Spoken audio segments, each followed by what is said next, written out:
process that's going on in Ireland and the process of reuniting Ireland. I'm very pleased to see a number of guests here in our ranks.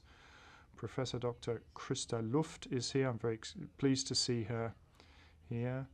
Former Deputy President under the last GDR government. So she knows a great deal about the process of unification in Germany and the accession of Eastern Germany and the discussions that went on back in 1990. In the spring, we did have an opportunity, with the support of our both partner parties within the GUE-NGL that are active.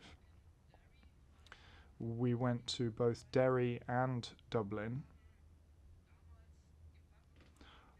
On that occasion, we had some debates with local organisations, with Irish comrades, with international guests, where we looked at the current state of play on the Irish conflict. We looked at the international dimension of the peace process and discussed that. But obviously we also looked at the ramifications of the austerity policies and crisis management policies that the European Union has put in place. We looked at alternatives. We looked at the challenges that are being faced. And we also noted that above all, at local level, very important work is being done. However, there remains a great deal still to be done before borders in Ireland will disappear. And I think our impression was very characterised by our trip from Derry to Dublin. We noted that in the border regions there was a lack of infrastructure. We did have an opportunity to look at this in some detail, that although borders can be overcome, it was still very tangible that the possibilities and potential for cooperation have not been tapped to their full extent. So there are demands on infrastructure where the European Union can contribute a great deal. We did draw some conclusions during our study days, and I'd be interested in knowing whether that could be reconfirmed or maybe drawn out into greater detail as well. I think the unification of Ireland will be possible only if we have mutual understanding and a degree of accepting the way things can be. And so I think it would be interesting to throw that into the mix here. The structure of a future united Ireland is something that has to be decided on by all people. It cannot be dictated by a small exclusive group. It has to be a democratic process which aims both at looking at the social and the economic potential and making sure that everybody can enjoy the fruits of that rather than just seeing the best parts being creamed off by an elite. This peace process has always been supported in the GUE-NGL. We're also grateful for the work that Martina Anderson has been doing. We see Martina as, and of course we have been very privileged to have her in our group. We see her as a symbol, if you like, of the fact that people can make that transition looking towards a more hopeful future, and that people themselves can help contribute to that. And that constitutes a very important signal that's being sent out there.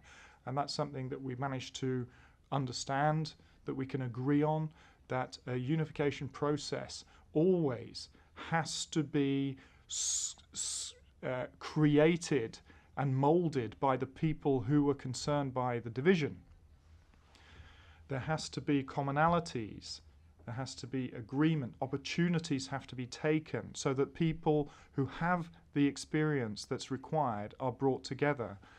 The Good Friday Agreement provides a political possibility to reach Irish unity if people decide in that direction. It provides a good framework for cross-border cooperation and presents us with clear advantages to those who live in the border regions. I'm certainly looking forward to hearing the economic side of the argument as well, the idea of how close cooperation can work in economic terms. We know that the Celtic tigers haven't borne fruit for everybody on the territory. We saw in the Republic of Ireland at close quarters that when it comes down to it, there was a split in society, and that split remains, a social split. And I think this then makes it very clear to us that it's important that in terms of crisis management, we must be saying that anything that serves a purpose of compelling governments or making sure that governments implement of their own bat, any socialization of goods and services, it needs to be entertained, and that privatization should not withdraw those resources from the services of the public. So any short-term advantages by the way these things are done may compound the longer-term problems that exist in these different regions. It reduces solidarity between people within the European Union, within countries themselves, but between countries as well. And that is the situation we're looking at the moment in the European Union. So by way of conclusion here, and I'd be very pleased to hear if you have comments on this as well. Personally, I can only see the future of the European Union in an increase in solidarity between one another, in mutual support, in a deepened integration process which is underpinned by democracy. It cannot be foisted on a majority by a small minority. I spoke to some Spanish youths who made it very clear in their protest movement that we, they said, are the 99%. It's the 1% who are making money out of dealing with these crises, and they are not the ones who elected the European Parliament. And we want to be part of this process. The GUE-NGL group can be a group which draws on their different experiences and passes them on. And I think we from the different delegations that exist here in the GUE-NGL do benefit from this form of cooperation, of learning from one another, of understanding why and how people in other parts of the European Union might evaluate the same decisions in different ways. And I think we can contribute by doing this to the integration process. And if this integration process leads to, at the end of the day, hundreds of year-old conflicts that have been drawn out for hundreds of years being resolved, then this is an added value that the European Union must strive for. I'd like to welcome Takis Hadjigeorgiou as well. We both will be chairing the first part of the session. Unfortunately, at 10:30, I'll have to leave the room, but Takis will be here and we'll be able to give the floor to our speakers. Maybe I can just turn to the other guests as well. I see Vera Policarpou, who will be speaking on behalf of ACEL in the first part of the session, and to Martina Anderson. I'd like to express a vote of thanks to her. But first of all, I'd like to give the floor to Professor Christa Luft, former Deputy Prime Minister or President of the German Democratic Republic and Director of the former, I have to say former, don't I? The former External Trade University, economics, yes. But you covered both aspects, didn't you? Yes, in the GDR. Christa, you have the floor. Dear comrades, allow me please to deliver my short speech in German. It's a bit easier for me. My German is better than my English. Ich freue mich über die Einladung zu dieser. Well, first of all, I'd like to say I'm very pleased to have received an invitation to this event, and what I can contribute to this, perhaps I can allow you to understand a bit better the way in which unification in Germany happened. Obviously, in 10-15 minutes, I can only draw broad brushstrokes over this, but there are six theses that I'd like to put forward here. My first thesis is extremely important and underpins the rest of what I'm going to say, and that is that German unification has many particularities, but I think it's a special case in Europe. And there are just 2 points that I'd like to raise in that respect. First of all, on the 3rd of October 1990, there were 2 German states that unified, which had been separated since 1949. And they came about after the Second World War under the influence of their respective occupying powers in Germany. After the Second World War, of course, there were 4 occupying powers: the US, the UK, France, and the Soviet Union.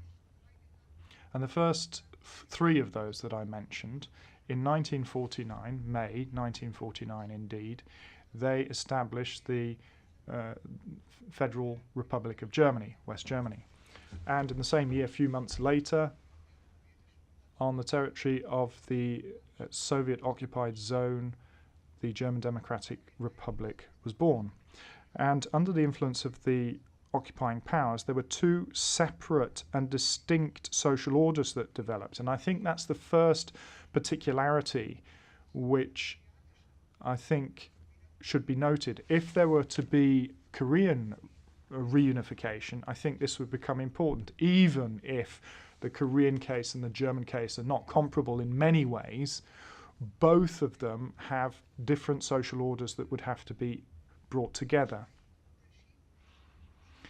And so the political systems of both parts were different. Indeed, the economic systems were different. The relations of property were different. I'll come back to that because it was a core issue. And both of these German states were part of different military blocs.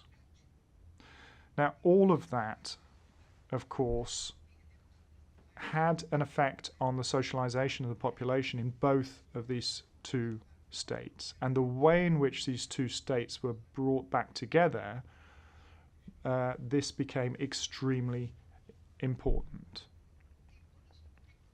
The Federal Republic of Germany, i.e.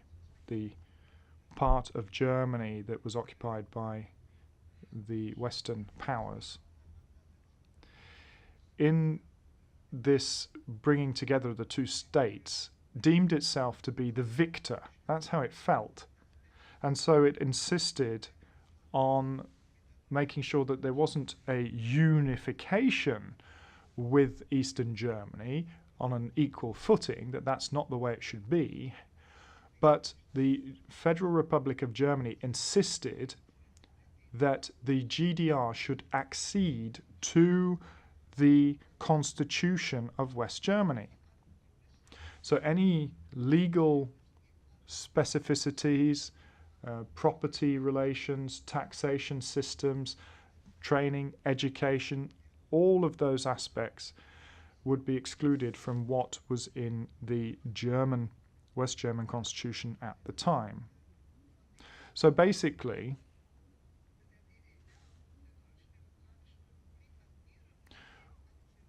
what the parts of the Eastern German population liked and enjoyed of their specific nature could not be included in this new relationship. Now, West German citizens still today say, well, what did we get out of unification? We didn't really see any changes at all. Everything stayed as it was. And what people in East Germany, former GDR, what they would have liked to have seen as a contribution to unification was, for example, a right to work, which we had in the GDR, a right to training and education of young people, a right to affordable housing. Even if in the implementation of that right there were problems and drawbacks, this was nevertheless a statutory right set out in law. In the GDR, we had excellent childcare facilities, we had polyclinics, which had a very important role to play in the healthcare system. We had a right of equal work for equal pay for equal work, and then many other things I can mention. But none of these aspects had a hope of being included in this unification, because the West Germans decided that the East Germans were acceding to the West German constitution. Wolfgang Schäuble, who's now finance minister, he was at the time a minister responsible for negotiating with the GDR, and in his memoirs he wrote, I mean, these aren't my words, these are his words. He turned to the representatives in the negotiating delegation from the GDR and said, well, what I said was, listen, this is an accession of the GDR to the Federal Republic of Germany, not the contrary. This is not the unification of two equal states that's taking place. We're not starting back at square at the beginning.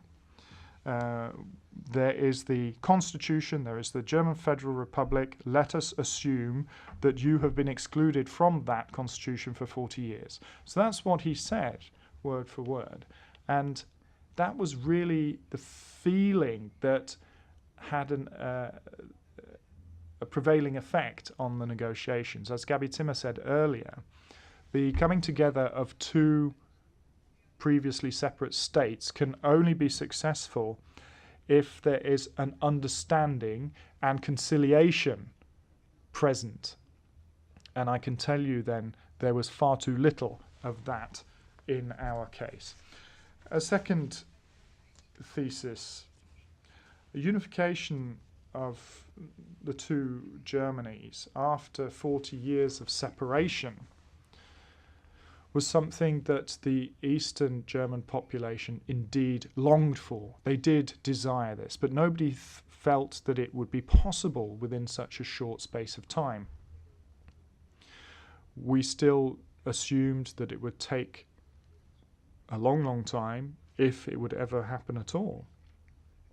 And on the West German side, I think it was similar. There was a desire for unification, but nobody really thought realistically that that would happen at any great speed.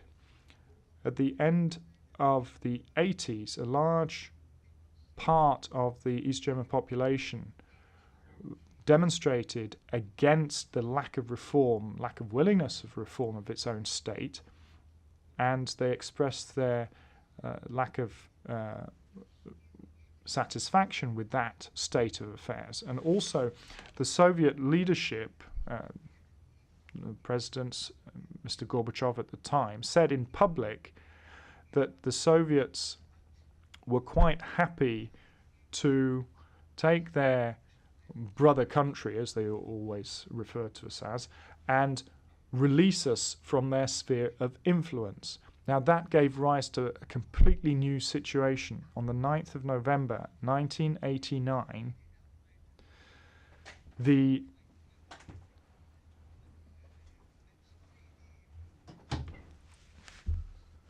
GDR, and this is really an event that should have been, could be made into a film, because a Politburo member expressed a view which was distorted in a way, reflected in the press, and led to basically the fall of the wall.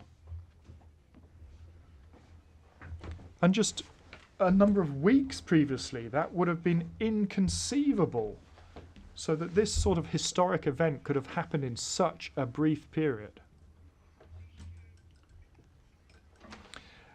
And following the fall of the wall, momentum was gathered towards unification of the two Germanys. And Chancellor Kohl, who was Chancellor in West Germany at the time, added to this impetus by making an offer to the East German population and saying that the German mark, the Deutschmark, the currency valid in the Western Germany, could be transferred to Eastern Germany, which he was saying, you know, if you go on holiday next summer, you won't be seen as a second-rate German because you'll be paying in Deutschmark. And, you know, on a human level, that's completely understandable that people who lacked so much simply because they didn't have money, they didn't have hard currency, that they were completely enthusiastic by this promise. But at that time, all these people who were bowled over by rapid unification, they didn't realize that everything that was dear to their hearts in the East would not be kept. They just thought they would maintain all the advantages they had in East Germany and just add the Deutschmark to that. Now, we didn't realize that who pays the piper calls the tune, and that's exactly what happened later down the line. That brings me on to my third thesis. Well, in my second thesis, what I was trying to say was that the idea of unification of the two Germanys was not something that was planned out in a long time ahead in a rational and sensible way. It's something that came about extremely abruptly, which of course led to problems of its own. My third thesis is that the Federal Republic of Germany, I'll just call it West Germany for short, was a larger country in terms of population, and it was the stronger partner. It had a stronger economy than the East. So I think it was obvious that if there were to be unification, this economically stronger part would have to finance the improvement of the weaker East German economy. On the financing this modernization, of course, money would be required. And you could imagine that if West Germany was going to impose its structures on East Germany, there would be massive privatization of nationalized industries and services in East Germany. There would be a lot of people who become unemployment, something that was completely unknown in East Germany. And these unemployed people would have to be provided for through social protection, and that would require a considerable amount of financial resources. The Federal Republic of Germany, the West German government that is, were only prepared to transfer that sort of money to East Germany if they got something in return. And that return, if you like, would be the rapid privatization of the public and nationalized property, trade, construction, building, all of that in East Germany.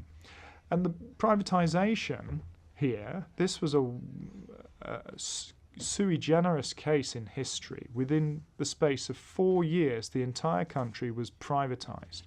If you can really get your head around what that actually means, you know that if in a short space of time you take a massive amount of companies that are put up for sale on the market, then obviously prices hit rock bottom.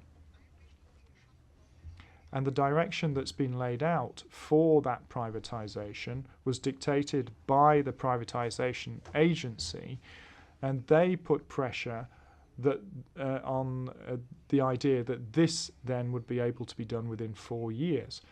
automatically that means that the yields of privatization would be reduced. They're reducing the return that they could have got from selling off these companies.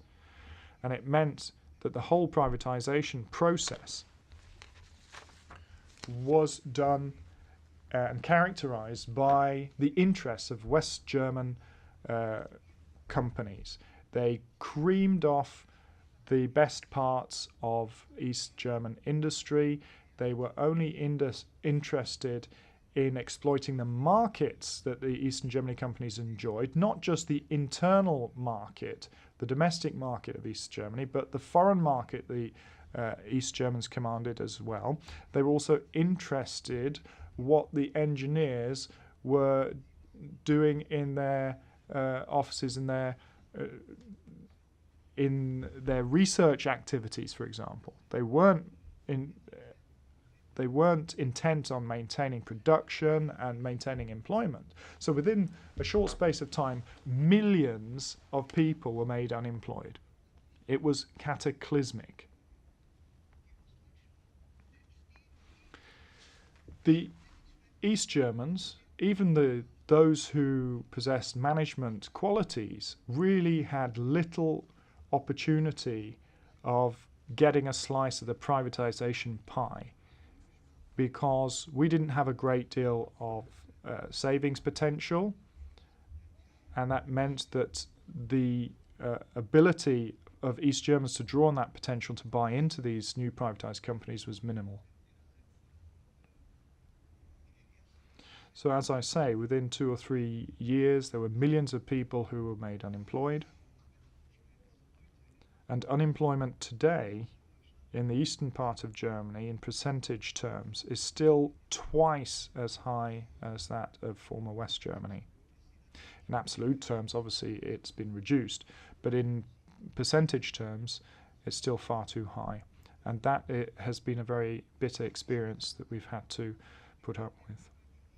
At the start of the privatization process, the idea was that selling off these nationalized industries, there'd be a few 100 billion Deutschmarks made, up to 600 billion were the figures bandied around. But at the end of the day, the privatization agency ended up concluding with a debt of 256 million Deutschmark. And that is used as proof still today that basically the second German state was unified with, in the unification with the first state, that everything was shot through and rotten in the GDR. So you've got that level of humiliation that's brought to bear. My fourth thesis, there was no long-term political concept that had been put down on paper, because nobody really believed that that would be at all possible in such a short space of time. There were no calculations carried out in economic terms that were viable in terms of how unification would work, what sort of synergy effects could be attained, what sort of profits could be made. There were individual economists here or there, both in the East and West, who carried out their own calculations, but they refused to accept. Their ideas were not accepted by the politicians. Chancellor Kohl went to negotiations with the thesis that West Germany would be paying for unification basically out of petty cash. They're saying, well, basically we are in such an economically strong position we can afford to do that. He wanted to debunk the myth that West German taxpayers would have to foot the bill. And he was saying to East Germans that in a very short space of time we will be seeing blossoming landscapes in East Germany. That's a quote from Chancellor Kohl. Now, if you can pay everything out of your petty cash and still produce this wonderful scenario, obviously that was pie in the sky and did not come to pass. But when it became obvious that there was more money that would be required over and above what was sloshing around in petty cash. In West Germany, the people who had to foot the bill were the people in work. There was a solidarity contribution, as it was called. So this levy was imposed on workers. It was a tax on wages, on salaries. It was a percentage levy that was imposed. And that wasn't used exclusively for unification. That's something that was paid directly into the general budget. And those who made a killing from unification, all these management consultants and tax experts, people who were brought in to wind up companies, people who were involved in transferring property, their fees were massive, of course, and they made a massive amount of money. They were not called on to pay for unification. It was the people who were working, people who could not expect to be relieved from their tax burden. And the level of indebtedness in Germany was increased as well. If you look at the debt in Germany, it increased after 1990 considerably, and that was basically because this so-called bankrupt East German state had to be refloated. And that basically is a myth. It's not true. And there were many other factors that led to the increase in the indebtedness of West Germany. But indeed, it's true that the financing of East Germany through unification had a proportion of responsibility in that. The fifth point, the financial transfers from the West to the East to date have been between 1.2 to 1.4 billion euros. 1.2 to 1.4 billion euros. Now, it's impossible to come up with an exact figure, but that is a figure that you could say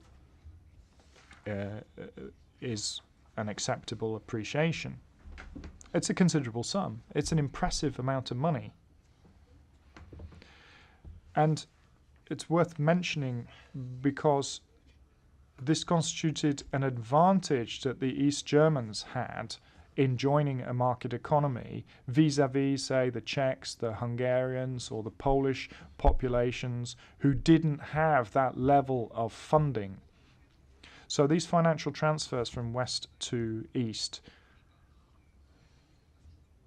did relieve the burden that the East Germans had, especially compared to other Eastern Europeans. But for the sake of historical truth, this figure of 1.2 to 1.4 billion euros transfers from West to East was at the gross sum. And for the sake of historic accuracy, I think you need to reduce that gross sum to a net total. And to calculate that, you have to realize that from East to the West, there weren't financial transfers, but there were property and wealth transfers. So there were wealth transfers from East to West, subsidiaries of Western companies that were established in the East, had tax revenues. Those tax revenues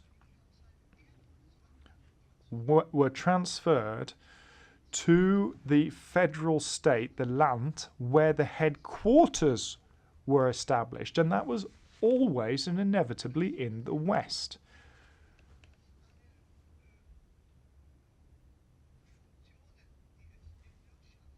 Almost all economic functions, cultural, media, scientific, leadership and management positions within a short space of time were filled with Western appointees. I've nothing against them personally, but this also contributed to a lot of suffering from for the East Germans. But just by putting somebody in in a leadership position, it was quite simply whether they came from the east or the west, regardless of their abilities, their experience. It was just basically a postcode lottery.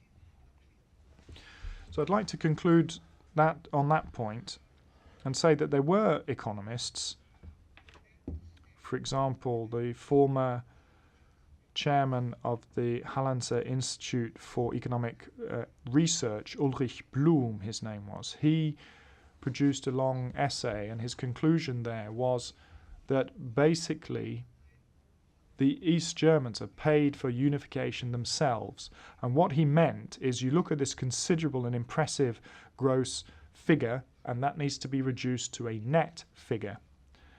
And I think in any possible scenario for unification in Ireland, I think you need to bear that in mind, a reduction of a gross approach to a net sum. So the final point. We now have seen 23 years under the bridge since unification, and I think you can draw different conclusions, but I think mostly people would draw the conclusion that nobody wants to take any retroactive step to the state of play ex ante. I think for the majority of the population that would be true to say. The majority of East Germans, of course, appreciate the improvements that have been brought about, the level of investments, for example, that previously just didn't happen. We have nice town centres that have been renovated. We have housing stock that's been renovated, modern telecoms. If I think back to my time at the university and the modest means with which we had to survive, and here you've got computers and photocopiers just to hand wherever you turn, so it's crazy. But that's all appreciated, all the extended infrastructure, the selection of goods in shops is incredible. I mean, it's obviously far too much. It's more than you actually need. You know, sometimes I come out of the shop today with things I don't need. Previously, I come out with things I couldn't get. So there has been a disappointment, however, that the levels of wages and salaries, as with pensions, is much lower for the professional active in East Germany than in West Germany. And indeed, certain certificates and university diplomas are not recognised. And that is not good because people's whole lives and conditions of living are not being appreciated and understood. The differences that people have, that they have in their bags for whatever reason in their baggage when you come to unification, should not be held against them. If you don't overcome those differences, then I mean, we've torn down the wall brick by brick physically in Berlin, but that's only one side of the story. Over and above that, you have to tear down the mental walls that exist. And that can only be done, as has already been said, through dialogue, conciliation, and comprehension, one side for the other. And if you can implement that, then that unity in maybe 20 or 30 years may pan out differently and be reflected differently in the lives of people than is the case today. I, for one, wish those Irish, both in the north and south, all the best with their plans. I hope they're successful. I hope they're more successful than we were in our first 20 years. And as I mentioned already, maybe that can feed in to the discussions we're having today. Thank you.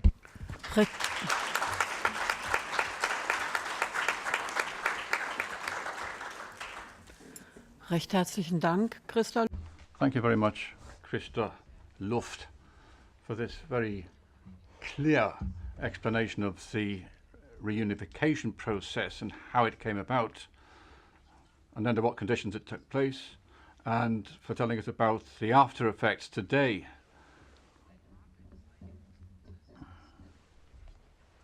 And today, that there is still the question in the about, you know, the mutual respect in both parts of Germany, the mutual respect of the different citizens on both sides, and what gaps there are to be filled in there. I'd like perhaps to add one small point to what Christa Luft said. The thing is, with the reunification process, this took place against the background Christa Luft has described, but there was an exchange of elites. This is very clear. In the 90s in particular, many people who'd attended university and were part of the state apparatus, who were part of the state administration, who were part of the justice system, they all had to go. And in what came into Eastern Germany, some well-qualified West Germans, but also a number of, lower-ranking officials or lower-quality officials, and some retired people came into East Germany, into the administration. So there was this sort of swapping of or replacing of elites. The point was that, according to the West German government, the old East German administration was infected with the East German ways, and they had to be replaced. That was the point.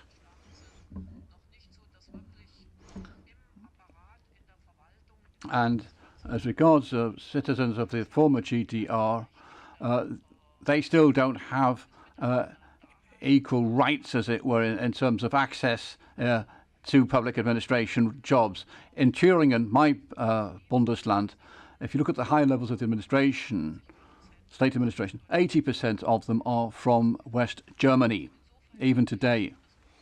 So we still have the feeling many of us in East Germany have the feeling that we have to work harder than other people in order to have a chance of making progress and getting the kind of jobs we want, and so on and so forth.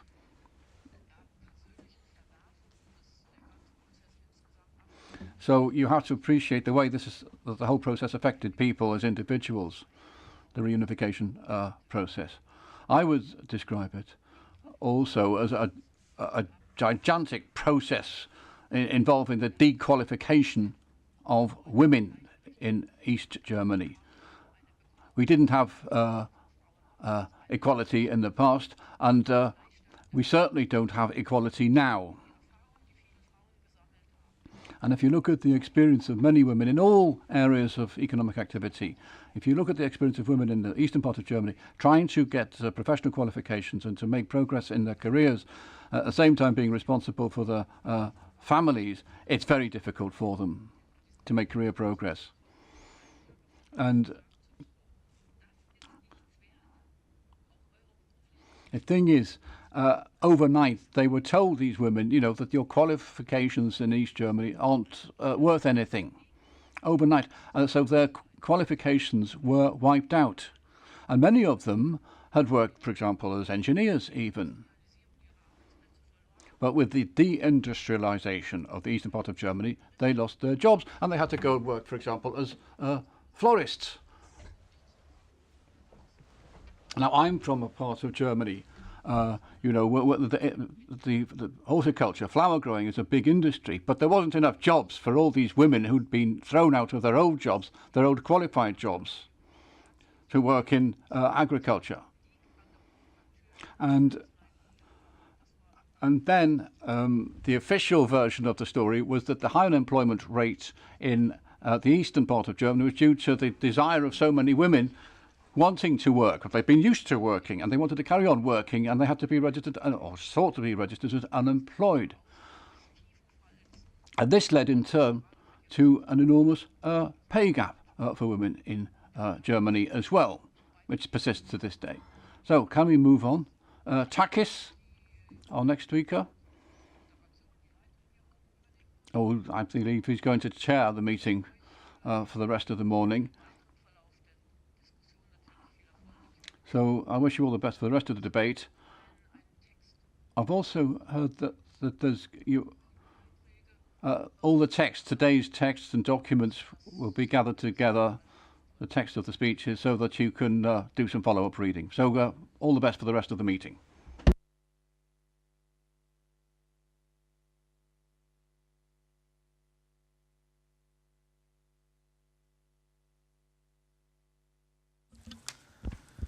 Good morning from me as well.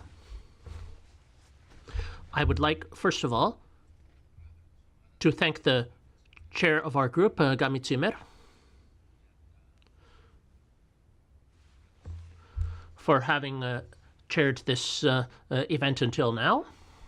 I would also like to thank the previous speaker, Mrs. Krista Luft, and I'd like to say a few things before I give the floor to our next speaker, who is Vera Policarpou, a member of the Central Committee of the AKEL party, from which I come as well, in order for her to speak about the issue of Cyprus, specifically in connection with the efforts for unifying Ireland. I would like to say the following thing. Personally, I came into contact with the Irish question, of course, through history, through knowledge of history of this country to extent that one can get to know it when far away. And I mainly came into contact through visits to Ireland. But most of all, in the recent study days of our political group in GUE, which took place in Derry and Dublin about 1 year ago. My fellow members from Ireland,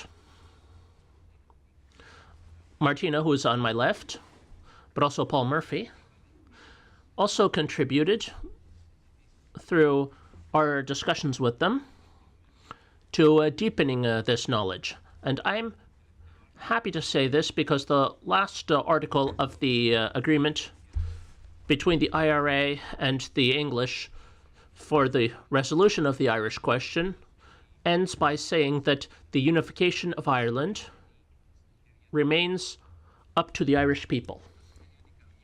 That means that no solution can be permanent, and the population of a land has the right at some point in time in the future to see that conditions are such that they would allow even a further step, that is the unification of their country. It's true that the difficulties in finding solutions to the problems that separate states, to the problems that, as a consequence, also divide peoples, the problems that come from the river of blood that separates peoples, nations, and states, is a very difficult issue. And it's not always in the hands of the citizens.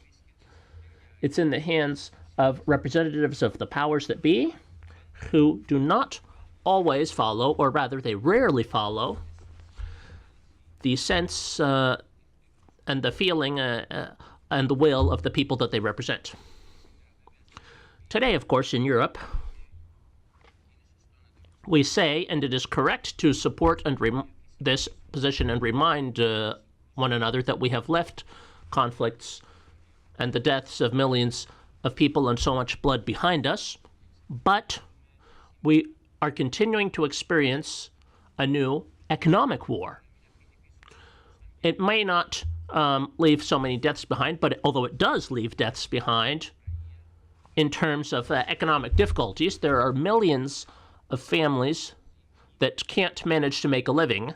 That's also a war, but an economic one. That's the difference. And I believe that the peoples of Europe are experiencing freedom whose positive characteristics we should notice, but they're also experiencing a type of freedom that has to do with their right to protest after informing the police, after it's determined which exact sidewalk they can stand on in order to chant their slogans. We need to come into conflict with this condition. We need to expand the right of citizens to change their fate. And unfortunately, I think this can happen only if the progressive democratic forces of the left in Europe can manage to take power. And for this to happen, I think that beyond the our correct positions, we also need to develop our capacity to transfer this message of ours to our citizens. And in this system, where almost all the mass media are in the hands of the right, that cannot be achieved. And I end with the conclusion that a large part of the power of the left needs to needs to focus on the creation of open, free mass media and media and of communication in order to send our messages to the citizens. Otherwise, the powers of the left in Europe, the forces of the left in Europe, will only have the strength that we have now, which does not reach the point of being able to push things forward and to the left. Now, let me come to Cyprus and just say one more sentence before I give the floor to our comrade Vera Polikarpou. And I would like to say that the Cypriot problem has lasted for a long time. It has more than 40 years of history since the Turkish invasion, and 50 and even more years since the departure of... So you can see that there is some relation with Ireland. We Cypriots always had a feeling of kinship with the Irish, not just because of the problem that we had with the same bourgeois power of England, but also because we're an island, because our islands are wetted by the same sea, and we felt a sense of kinship. I hope that that as we go ahead, the Cyprus question will leave separation behind us. There are real existing difficulties, and I'm not optimistic today. I was a few years ago. But in spite of this, the last drop of strength, of logic in the powers that be in Turkey, I hope that they will make some push in the direction of solving the Cyprus question. Now, Mrs. Polikarpou has the floor. Thank you, Takis. Talking in English, just as I had prepared myself in English, I wasn't sure whether Greek was going to be here or not. First of all, on behalf of AGEL, we would like to thank Sinn Féin and Martina and the delegation here for the invitation extended to us to participate in this significant hearing for Reuniting Ireland, Lessons from Europe, and try to contribute to your long and heroic struggle for reuniting Ireland by presenting some of our experiences. It should not be an exaggeration if one said that the members and followers of AGEL, the broad popular movement in Cyprus, our youth in the left, have been brought up with the goal of reunification, with the phrase, one country, one people. And these are not empty words for us. They are based on the long history of common struggles and common sufferings. At the time when Cyprus passed from the hands of the Ottoman Empire to the British Empire in 1878, to later become a British colony, two communities lived in Cyprus, the Greek Cypriot and the Turkish Cypriot. Despite the different national origin, language, and religion, these two communities had lived in the same country over 3 centuries, developing alongside their distinct traditions, also common culture and common traditions. The poor farmers and workers had suffered the same exploitation. In the late 40s, the left trade union movement led unprecedented struggles in Cyprus, with the miners' strike being the most important and historic one. Greek Cypriot and Turkish Cypriot miners and their families fought together united through the long months of the strike, and it is greatly thanks to them that the younger generations enjoyed the 8-hour-long day, the right to social security, medical treatment, trade union and labor rights.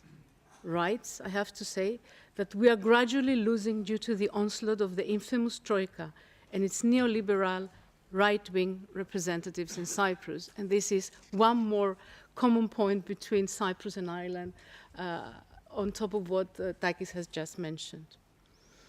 In the understanding of Akel, Greek Cypriots and Turkish Cypriots were the children of the same land and hence were one people.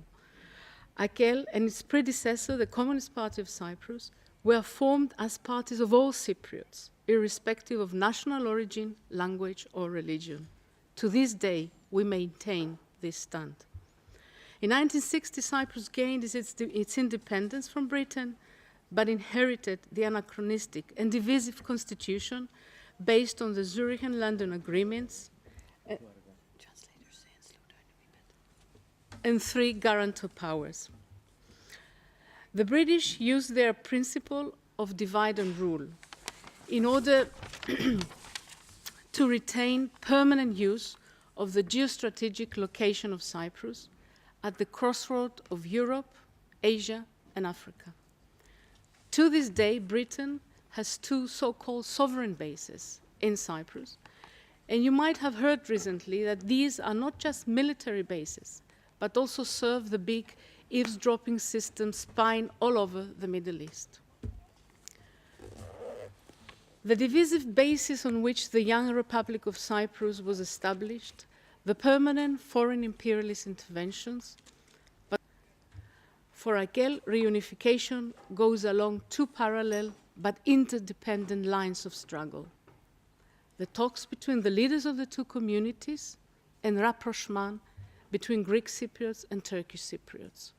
Progress in one helps advance the other, and vice versa. Akel's policy of rapprochement is based on our history of common struggles and on the need to overcome the suffering and division in order to prepare the people for the reunification.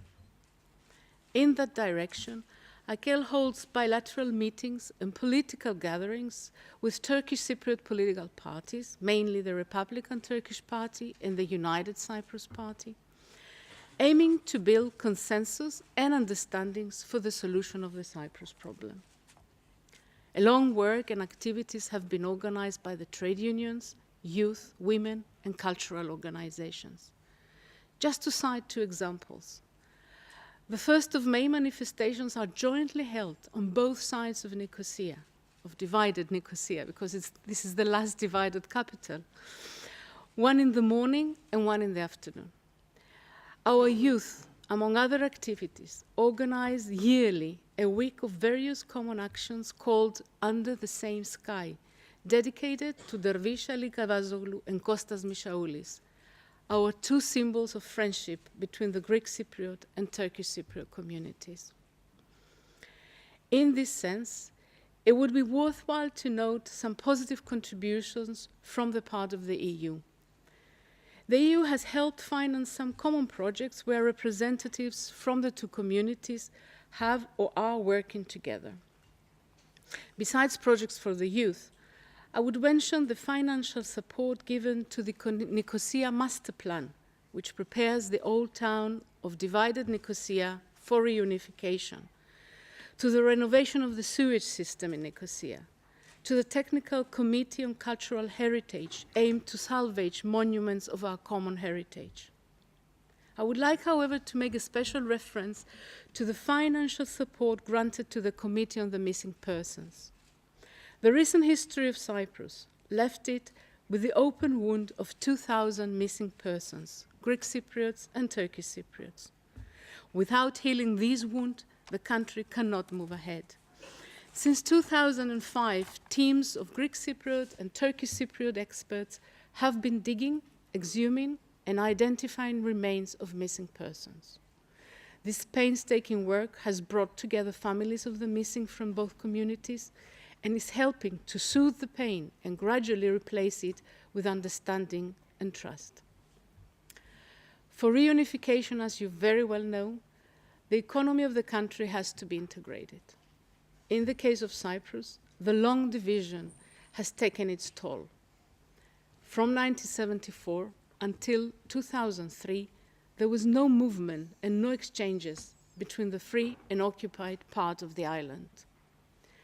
When movement restrictions were partially lifted by the occupation regime in 2003, people started to cross to the so-called the other side, as we call it, some thousands of Turkish Cypriots started to work in the free areas.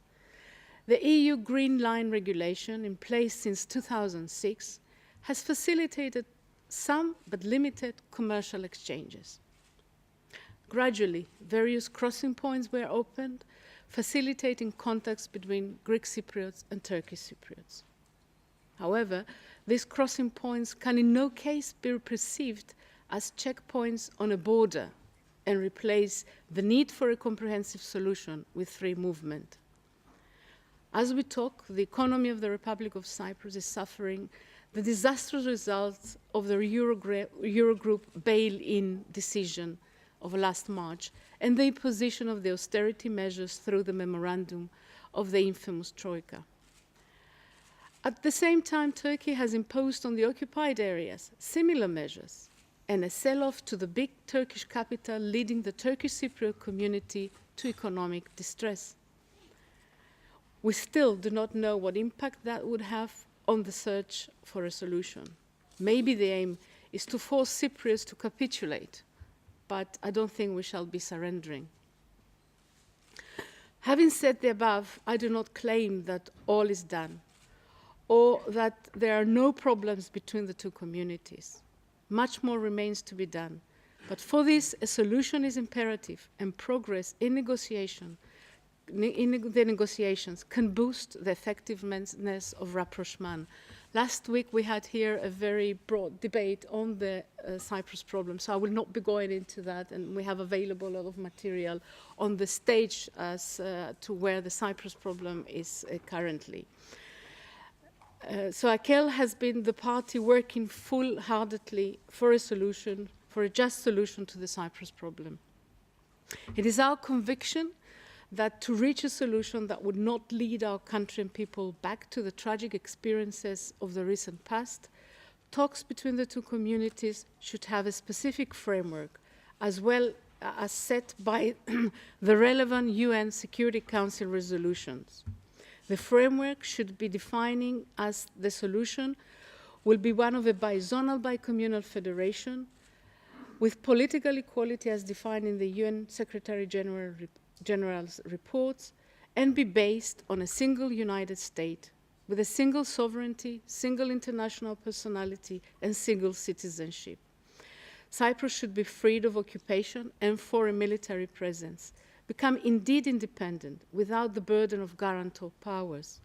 International law, at the end of the day, should prevail. In conclusion, I would just like to say that we're studying the examples and experience of other countries, but realities in each country are different. While we are learning from each other, we have to remain clear that the different conditions do not allow automatic copying of processes used in one or other cases. So with that, I would like to wish all the very best to this debate, and I hope that one day we will be celebrating both in the reunited Ireland and the reunified Cyprus. Thank you very much.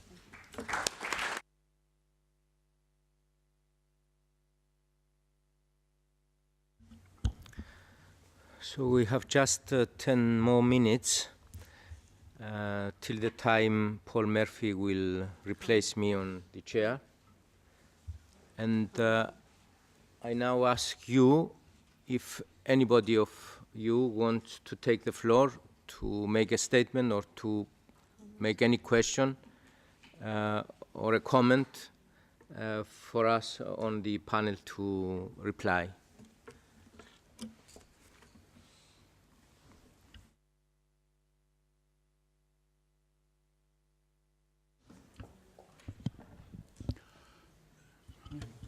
Thank you. I am Hassan Aydınlı. I am the Turkmen representative in the EU, Iraqi Turkmen representative. My question is for you, Mr. Haji Georgios. You said at the end of your intervention, you are not anymore as optimistic for the solution of Cyprus problem as you were a few years ago. What are the reasons for that, for your pessimism? Who is to blame for that? that is my question to you. I would like to understand what is happening in Cyprus. Thank you.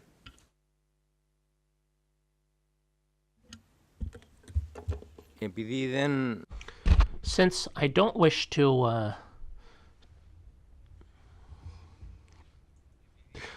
since I don't wish, and it's not correct to for me to transform the discussion from a discussion of Cyprus to a discussion of Ireland, of Ireland to a discussion of Cyprus, I just need to tell you a few things briefly. My pessimism does not mean that I think there are no possibilities at all of a solution to the problem, but they can be found in the fact that over time, conditions have been created in the perception of the member states of the European Union and of Turkey itself. And I'm afraid that today, and this is where I identify my loss of optimism, I'm afraid that currently Turkey has two paths in front of it. The solution and to leave the situations as they are, the situation as it is, but I think that in both cases, I think that it could judge that it has a benefit to gain. Therefore, it could move in the direction of a solution, but it doesn't care that much if things just slip into perpetuation of the status quo, because it considers that 40 years after the invasion of Cyprus, international conditions have been created that help reinforce the international links of the pseudo-state with the rest of the world. And it might have in mind that it could make a move in the direction of a solution, but without particular zeal or effort, because, I repeat, the other perspective as well may, in its judgment, be considered beneficial.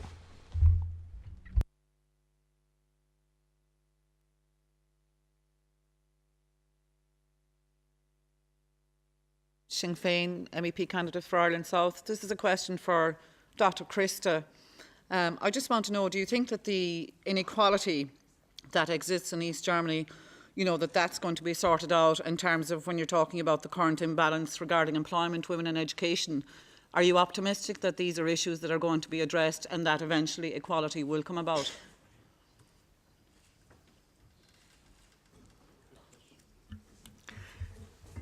Ja, also. Well, that's my assumption. The left in Germany, that's the Die Linke and the Social Democrat Party and the Greens, quite a lot of them are dissatisfied with the situation. As I said, the thing is, we're now 23 years after reunification, and we still have different wage levels for the same work in East and in the West. Incomes haven't levelled out, although this was promised on a number of occasions by government. But then they say, well, the finances don't allow this, and then again they say productivity is lower in the East than in the West, and that wages should follow productivity progress.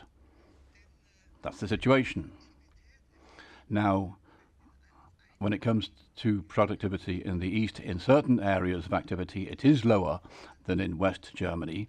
And this is also because of the way the East German economy was handled after reunification.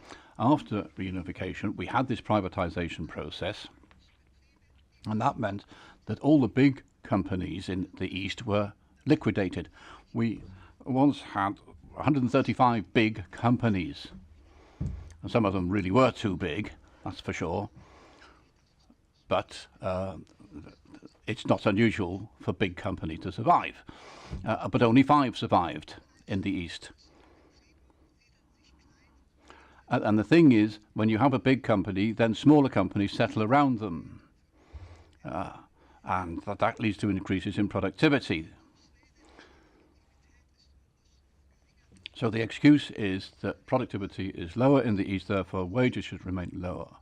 But that is something which was just has happened for political reasons and can be influenced in the other way for in political ways by employing different policies. Now, my party is still campaigning, of course, to try and do away with these differences, these inequalities. As you know, we're now waiting for a new government in Germany following the elections. We're waiting for a new coalition, and everybody's promising to do something about incomes.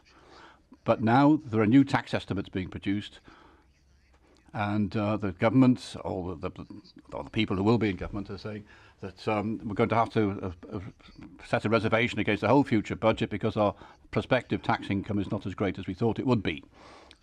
So that won't help us make progress in achieving equality between East and West. Also, you have an ageing population, and they have to be provided with pensions. And there's another problem. Ever since 1990, we've always had lower wages in the East. And people worked with those low wages, and when they take their pensions, then they really know which part of Germany they're living in, because pensions are based on previous income. So this is all very tragic, frankly.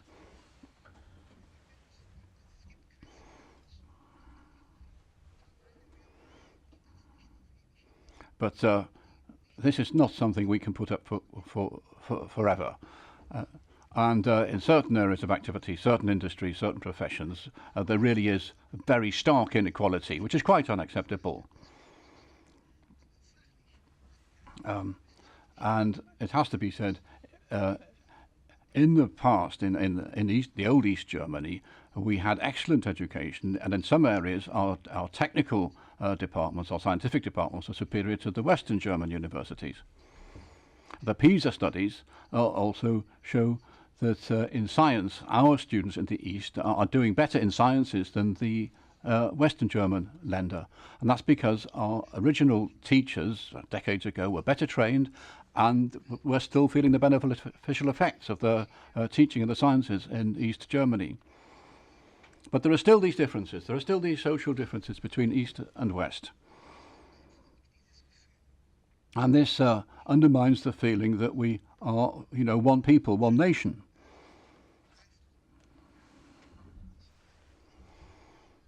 We hear West Germans saying, you're poorer in the East. You're going to have to live with it. But no, our part of Germany paid the major part of the reparations Germany had to pay after the Second World War. We were condemned to do that. And that's just not been recognised, that East Germany paid so much more proportionately than West Germany in reparations. And that is another reason for the inequalities, which still persists. But as I say, one of the main reasons is so many companies were liquidated following 1990. But also, we shouldn't forget, we paid enormous reparations in Eastern Germany to the occupying power up until 1953. So these things stop us feeling as if we're one people, one nation with equal rights and equality throughout the country. And these things are going to be difficult to put right, I think. Please.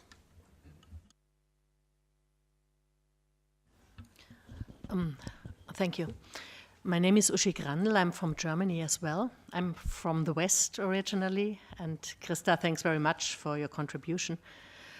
I just want to mention one point you made in the beginning, that it came that it came sooner than everybody expected. The German reunification or the occupation of the East by the West. And I want just to draw, I'm from the German Ireland Solidarity, so I'm a bit aware about the Irish situation as well. And for me, the difference between the processes is that from my understanding, in the beginning, since the separation of the two German states, the project of reunification was always a project of the right. of the right wing, and they always. Whereas the left, also in the West, didn't have a project of reunification, but rather of supporting the GDR being an independent state and being not occupied by the West. And so I think this is a difference with Ireland as well, a very big difference with Ireland, because in Ireland, the unification of Ireland is driven by Sinn Féin or by the Republican movement mainly, and the reactionary parts of society or the right-wing parts of society are more enemies of the unification.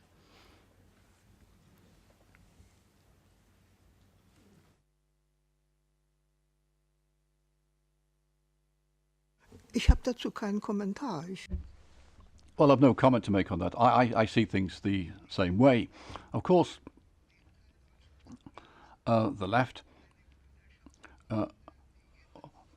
wants to support the idea of an economic system outside capitalism or beyond capitalism, whereas the right wing wants capitalism. And the right were stronger in the reunification process because they were economically stronger. And as I said before, you know, he who pays the piper, you know, picks the tune. Scholz, please. Thank you, Takis. Just one additional remark to that. I think that Christa is right, and maybe that's an interesting point of view you have brought into the debate. But coming from Germany, I have to add that, of course, in the beginning of the splitting of the two states, which has described by Christa, there was, of course, in the East also a position for the reunification. And the unification process was aimed from the East, I mean, and the West had separated for the ideological and political splitting of the two states. So, I mean, it's more complex, and we have to understand the whole process of the development in the past when we are judging what lessons we should take for the today's questions and a lot of other states, etc., having to deal with the separation.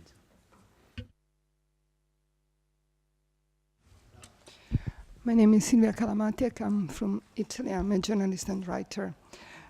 That's a question for Mrs. Vera or Mr. Takis.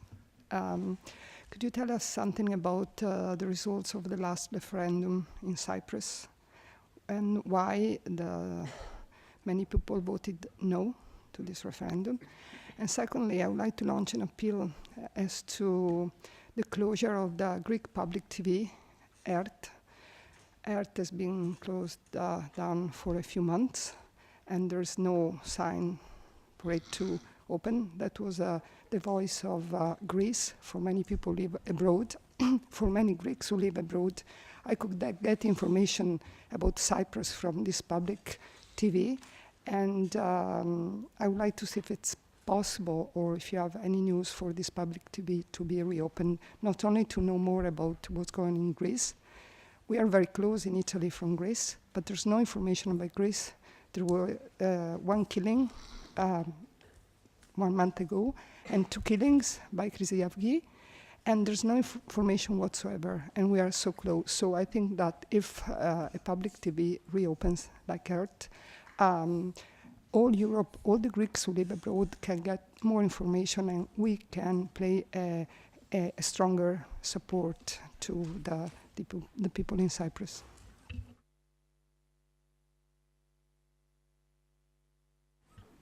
Well, the referenda in 2004 on the Annan Plan were supposed to have been the culmination of all efforts in order to reach a solution on the Cyprus problem. There's no time now to go into details and all that. So what I would suffice to say is that there was a lot of imposition in that case. The last parts of the negotiations especially were had as a process of arbitration from the part of the UN Secretary General, unfortunately, the process was one that scared off a lot of people, and a lot of elements in the solution were not giving the people the assurances that they were seeking for. For example, people were afraid they will not be able to go back to their homes and properties, and there was no feeling enough feeling of security in the people. Of course, there were a lot of other elements that did not help, but the feeling that this is a plan that was going to be imposed on the people, I think worked together with other elements that scared of people. But had some of the core prerequisites been there, I think that more people would have felt free to become part. And there was a lot of pressure time-wise.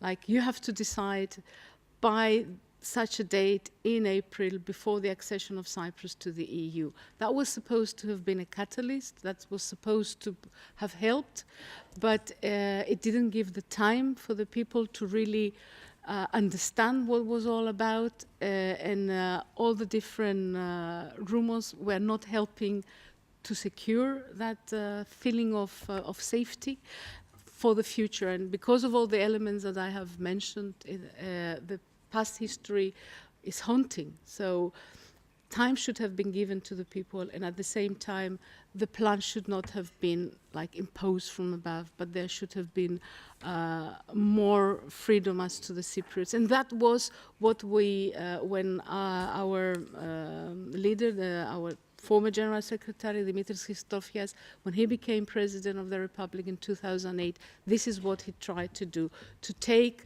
the process from into the hands of the Cypriots alone and try to build a process of, as it was said, a Cypriot-owned process. This, up to a point, worked. And up to a point there were convergences and there was progress, but unfortunately things happened on the way that there was a change in the Turkish Cypriot leadership and other things that came in the middle, and it was not achieved. But yeah, I mean, the pressure and the feeling that there was no ownership and no safety, I think, were the main points. As to Ert, I think that Takis is much more in the media sphere, that I think he should reply to that.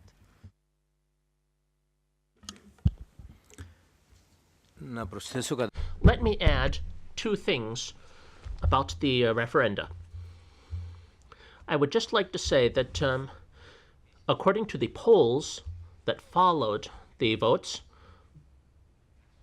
there were at least three serious reasons, as citizens explained them, as to why they voted against the plan.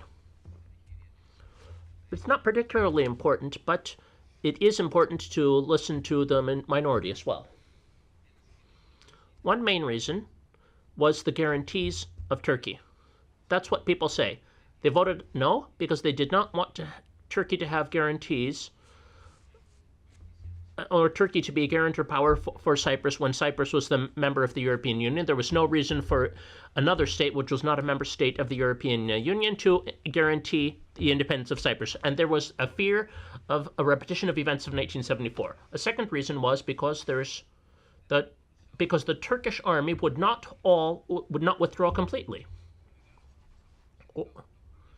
And most of it would withdraw only 18 years later. And this seemed like an infinity of time following any agreement. And the third reason concerned the discussion at the Supreme Court, which said that the plan that there would be 6 Greek Cypriots, 6 Turkish Cypriots, and 3 foreigners on this court.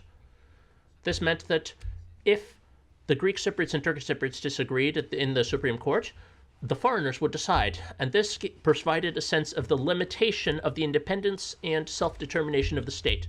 And these were the reasons that led people to vote no in the referenda.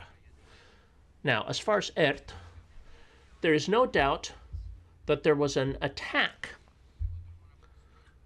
I could say, an attack by the Troika through Mr. Samaras on public radio and television.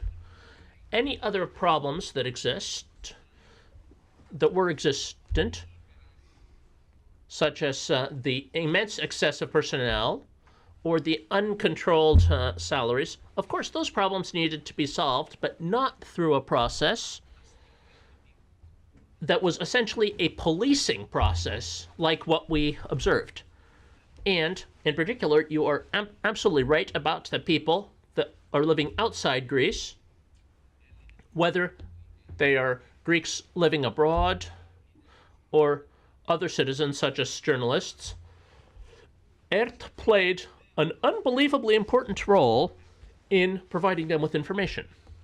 For me personally, living in Brussels, for the when I'm here, really, ERT was a breath of fresh air, oxygen for me, because it had wonderful programs that ought to have been applauded by the people that now have ended them. As for the murders, I think that with the entire Greek people, along with you, is concerned about what is going to happen. Nobody knows who killed the two young members of Golden Dawn, what they intended to make happen, and very much is going to depend on how quickly the Greek police will manage, I hope, to figure out what's going on. The longer that this delays and the longer that it seems impossible to find the guilty parties, the climate will get worse and will heat up with many dangers that any of us can foresee. Along with the explosive mixture of unemployment and hunger experienced by many families, I think that it's very probable for the situation to get out of control outside a proper framework. I don't think there's anything else that can be added to that. I just have one more question. I would just have time for one more question.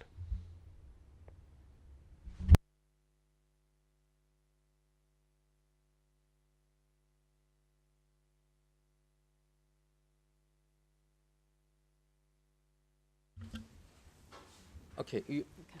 Ναι, εδώ τελειώνει το πρώτο μέρος. This ends the first part of the session, since nobody else wants to ask any questions right now. As we're waiting for Conor Murphy, a member of the Irish Parliament, who will undertake the duty of moderator of this panel. And I wish to thank all of you for having participated in the debate so far. And I also wish to thank the people who are with me on the panel. I am going to leave now. I will come back later on at a later point in the debate. I have to be absent for about half an hour due to other obligations. And I wish to thank you, especially Martina, who represents here a country that is the topic of discussion.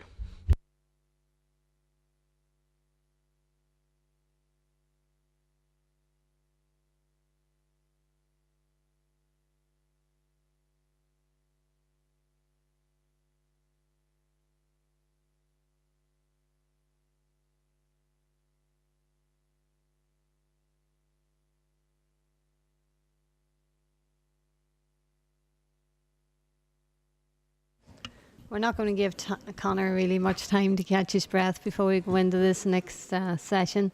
But we want to thank you all for your patience and your attendance and your attention so far.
that technology.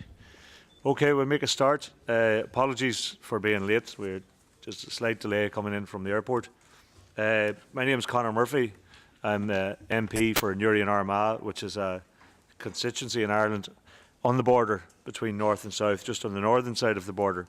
And the session that I intend to chair and introduce some speakers to now, it looks at the challenges, the processes and the case for unity in relation to Irish reunification.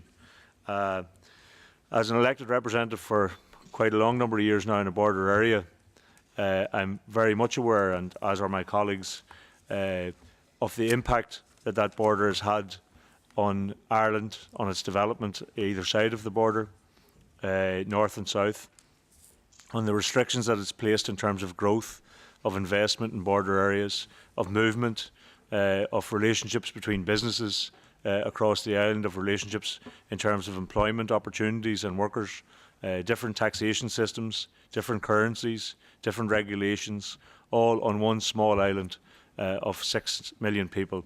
And the impact that that has had on the border, in particular in the border counties, as we know them, north and south, where we've effectively been on the edge of two states, and then the impact that that has in terms of services, on access to proper healthcare, education facilities, transport, roads. All of these issues are impacted on negatively in relation to the border. As Irish Republicans, we obviously hold the view that the best future for Ireland is as a single entity, a single state, free from the involvement of the British government.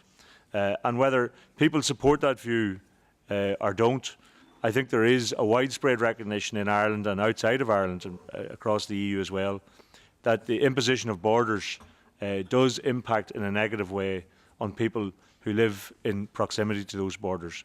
And there have been many organisations and studies carried out in relation to how services, how access, how I suppose interaction around the border can be improved, how we can try and deal with the issues around the different taxation systems, the employment regulations, the currency, and all of the negative impact that that has on not just on border life, but on economic and social life right across the island of Ireland. We would wish to see much more in-depth study in relation to that, and we have consistently made an argument to the Irish government to produce a green paper in relation to Irish reunification, which would have the full authority and the full resources of the government in examining what processes and what challenges there were in terms of eventual reunification on the island, and how measures would be brought about to assist and ease reunification in terms of the two administrations on the island. Unfortunately, that has fallen thus far on deaf ears, but there are other people who have conducted other studies into that. There is a growing interest, I think, in the impact of borders right across Europe, but certainly in our own case in Ireland, where we have a contested border, where we've contested political entities, that's even more so. And so I think to assist us in today's discussion in relation to that, I'm very pleased to welcome a number of speakers from Ireland and from Britain, although I think Mick Burke is an honorary Irishman. Ruth Tallon is our first speaker, and she's the director for the Centre for Cross-Border Studies, which is based in Armagh City in my own constituency. It's in the north of Ireland. She was formerly deputy director and has been with the centre since 2009. And before that, she was a research coordinator with Border Action, a partnership of Combat Poverty Agency and Pobble. And she was the director of the West Belfast Economic Forum. Dr. Gerard McCann, to my right, is a senior lecturer in European Studies and Geography at St Mary's College, Queen's University, Belfast. And previously, he was a policy officer for the West Belfast Economic Forum and chair of the Centre for Global Education. He has been managing EU-funded projects for almost 20 years and continues to be an Erasmus programme coordinator at the university. He has guest lecturing experience in universities in the USA, Africa and a number of European universities, and his recent books include Ireland's Economic History and From the Local to the Global. And Michael Burke is an economist who writes for a number of publications, including The Guardian. He is one of the principal contributors to Socialist Economic Bulletin, published by Ken Livingstone, the former Mayor of London, He currently advises trade unions, NGOs and other organisations, and has written extensively on both the British and Irish economic crisis. So I think that in order to start us off, we're going to ask Ruth Tallon. Our speakers will have up to 10 minutes each, and then we are proposing to open the session then for questions, answers, observations, any contribution that people may want to make. So if I'd invite Ruth to start us off. Okay, good morning. Thank you very much for having me. Microphone, please. To give you a very quick introduction to our centre. We have been in existence since just after the signing of the Good Friday Belfast Agreement, the political agreement in Ireland in 1998. The centre was set up very much to facilitate one of the imperatives for cross-border cooperation in Ireland, which was enshrined in the Good Friday Agreement. So that's our real reason for existence, is to promote and assist cross-border cooperation. Maybe you should just go on to the next one. We don't take a position on the constitutional question in Ireland, but we do try to support all forms of cooperation. We work from very much an ethos of support and empowerment of citizens, and very much committed to the idea of partnership, equality, mutual respect. But just to be clear in terms of the conversations that are going on here today, our centre doesn't take a position on the question of the reunification of Ireland. And I'll just try and zip through some of these. We do a number of things. At the core of what we do is research, but we also do increasingly a lot of training, capacity building with cross-border actors, local authorities, civil society organizations, that sort of thing. And we have an important project that is also a cross-border mobility information service. So that's just to kind of give you a very quick rundown, because I know the time is short and I want to talk about one of our projects in particular.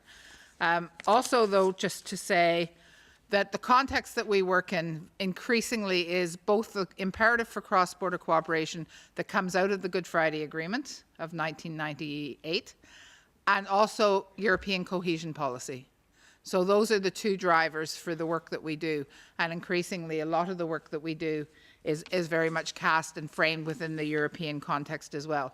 So I just very briefly want to talk about the Trans-Frontier Euro Institute network, of which we're a member, which is a network of other organizations, similar organizations to ourselves, academic institutions, all working in border contexts in Europe, very different borders.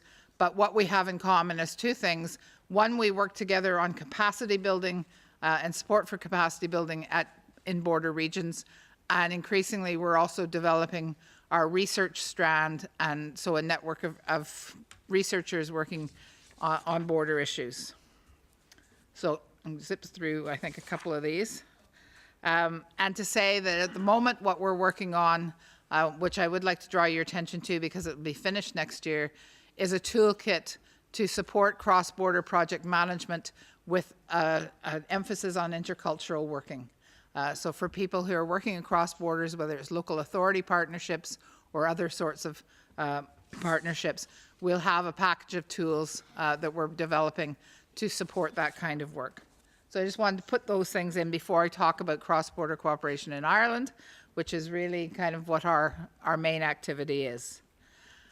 And in Ireland, there's three types of cross-border cooperation. There's cooperation across the border corridor, which is very important to us, and particularly because a lot of the European funding, the Trans-Frontier, the European Territorial Cooperation funding, is within the border region itself. So there's limits to the eligible authority, and that has increasingly kind of shaped a lot of our work. But we also think it's very important, particularly in the context of the political developments in Ireland, to work on an all-island basis as well. So there is a tension in Ireland between that, because of the way most of the funding for cross-border work is actually from the European Union, supported by the two governments within those programs, but very little mainstream departmental money from either government that allows cross-border cooperation. So there is that tension, because on the other hand, the political imperative is for an all-island perspective as well. And then finally, just also that there is also an important strand of it, which is the East-West cooperation with the island of Britain, and particularly with Scotland. And again, the Scottish work is facilitated because the cross-border programs from Europe allow, the Interreg program allows us to work with some areas of Scotland. So move on maybe.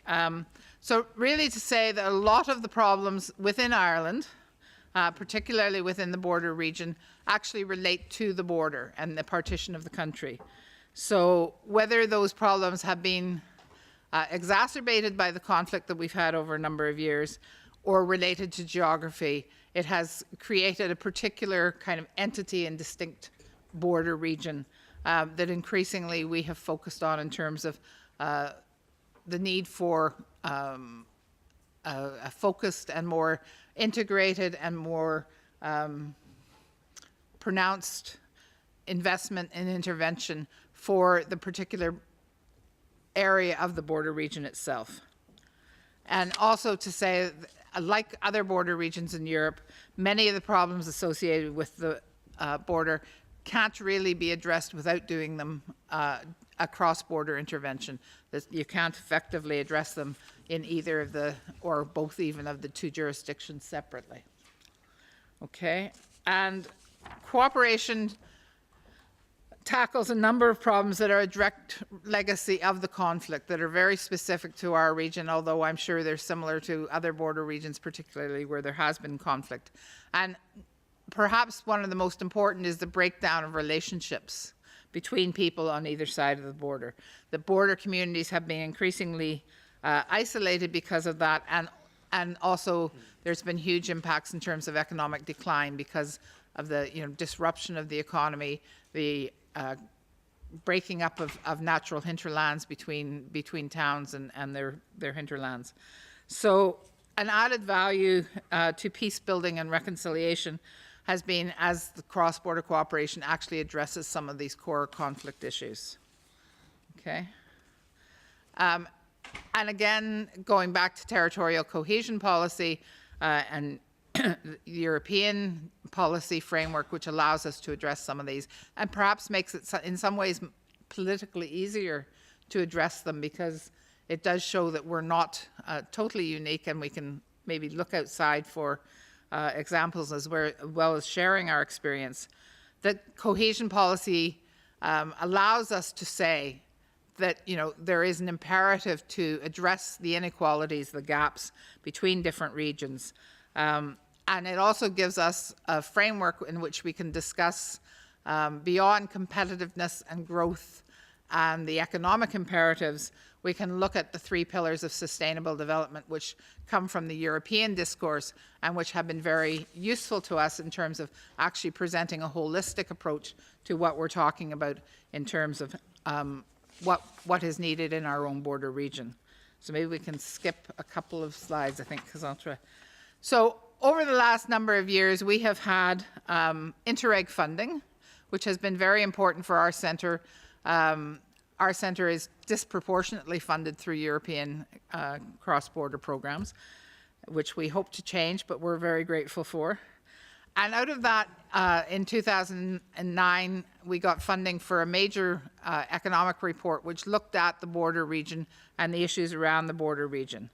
And it looked at a number of threats and weaknesses of that region.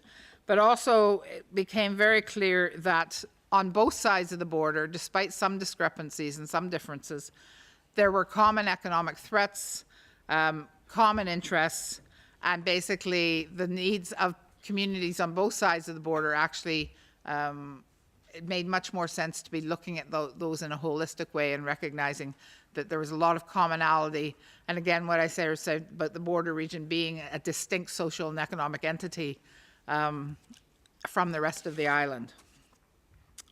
So I'll not go through all the strengths and weaknesses, but just to say that like many other border regions, our border region is peripheral, it's economically disadvantaged, we don't have very many third-level education institutions, we've had problems with rural low population densities, rurality, a lot of the issues related to that, lack of access to services, bad infrastructure, all those sorts of things. And one of the things is, particularly since the recession and the collapse of, in particular, the Southern Irish economy and the whole banking crisis and fiscal crisis, is that while there were some economic progress being made prior to 2008, now the border region really does risk again being kind of stranded as public policy on both sides of the border becomes more centralized and attention has come off the border region, and there's less resources that can be made available. So while some progress was made up until about 2008, 2009, we see things retrenching again. So what we're arguing now is we have a project, again under the Interreg program, looking towards developing a border development zone. And while we have some different ideas about what that will look like, basically what we're saying is that there needs to be a targeted approach needed. So I think we're probably on a couple of slides ahead now. That we want development focused north and south on the border region. The development agencies in the two jurisdictions actually don't focus on the border. And also that local governments at the moment don't have the kinds of resources that are necessary. So we think we need a particularly targeted approach that brings those resources at all levels into a coherent, integrated strategy for the border region. And also, starting with what you have, we're sort of saying that the focus or the way forward is not through trying to attract foreign and direct investment. The border region isn't going to compete with other regions of the island for foreign direct investment. And what we're saying is there are indigenous businesses there that should be supported and that can be supported, and we can have clusters and develop a different kind of economy, starting with the existing productive base. And also, I think what we're saying is that local authorities are in the position, and this is very much, I think, also consistent with European policy, that the local authorities have the power to drive it if they can come together and share resources and have a strategic border area plan. So at the moment, we have some research that's ongoing around particular sectors of the economy. We have 5 scoping studies. I think, Karen, you can move this on a wee bit. 5 scoping studies around particular sectors. Those will come together in January. We have an action conference, which is, sorry, I'm skipping ahead quite quickly to try and get through this, but we'll have a conference at the end of January. If people are interested in that, you're very welcome to come and attend, where we will be looking at those sectors and also looking at putting together an action plan based and led by local authority actors in the region to take forward a plan to push for this border development zone. But maybe just to say, again, as I said, we have different ideas about what that would look like. Some people have focused on the concept of like special economic zones, but what we're saying is it's not focused on trying to get foreign direct investment, low wage economy. What we're saying is really almost like an anti-poverty strategy for the border zone. Certainly that would be my perspective on it. And that it actually has to deal with the whole socio-economic situation, that while productive industry is going to be important and development of those sectors of the economy will be very important, it is also important to have the social and economic infrastructure developed as well. So, and finally, I suppose just the final slide here, that we do have the European imperative for cross-border cooperation. So it is social, economic, and territorial cohesion, and that's with the rest of the island, with the United Kingdom, and with the rest of the EU. And we hope to make the most of the new imperative for transnationality within some of the structural fund programs. On the other side of the coin, we still do have the Good Friday Agreement, although there are many blocks, for those of you who follow the Irish situation, Sometimes we think it is not moving very fast, and a lot of those things aren't happening. But there is scope there for much more harmonization of policies, much more sharing of good practice and resources. And then I think that we can look for more policy proofing for cross-border cooperation. That's something that has been missing from the equation, I think, over the last few years. And to fight for more mainstream governmental non-European funding to support the cooperation agenda. So I'd be happy to talk to people afterwards if they're more interested. I think I might be just about finished my time. So I'm sorry. I hope that's given you a sense of what we're trying to do and where we're at. And I'm sure it reflects many of the situations that you're familiar with as well. Okay, thank you very much, Ruth. We'll move swiftly on to Dr. Gerard McCann. Okay, thank you, Ruth, for that. That sort of matches neatly into what I'm about to do. Now, over the years, there's been really a dichotomy between the interests of the British state and the Irish state in regards to the idea of peace and peace building in Ireland. And what has been noticeable over the years has been the trust and the faith, really, that the European Union and previously the European community has had in really trying to establish the idea of peace building on the island.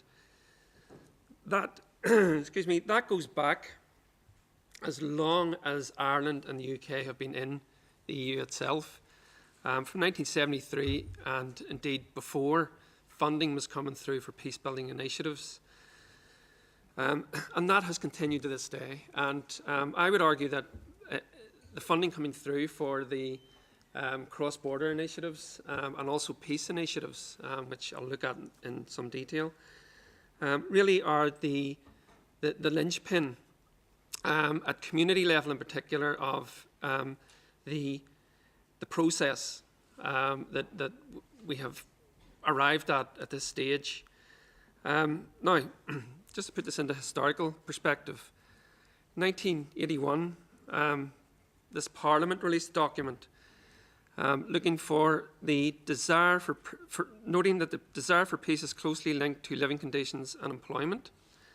1983, the Commission, in a report on the nature of the conflict, noted the north of Ireland to be a blot on the community, and the realisation that there needed to be some sort of investment, substantial investment, into the creation of a mechanism to enhance both community relations, north-south integration, and also a peace process, as we've come to know it. Again, just to go through some of these, the Hagerup Report, 1984, that really was a central document in trying to piece together a European excuse me, understanding of what the Irish conflict was about, and indeed how European states could engage with the various protagonists in terms of the conflict on the island. These initiatives, north and south. And that, in a way, would circumvent the difficulties that had been created with the establishment and the sustaining of a border on a relatively small island.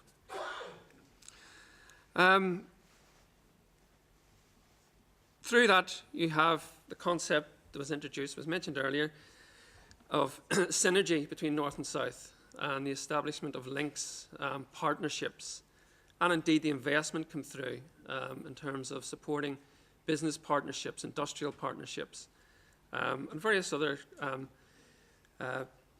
sort of business-focused designs for an integrated economy, north and south.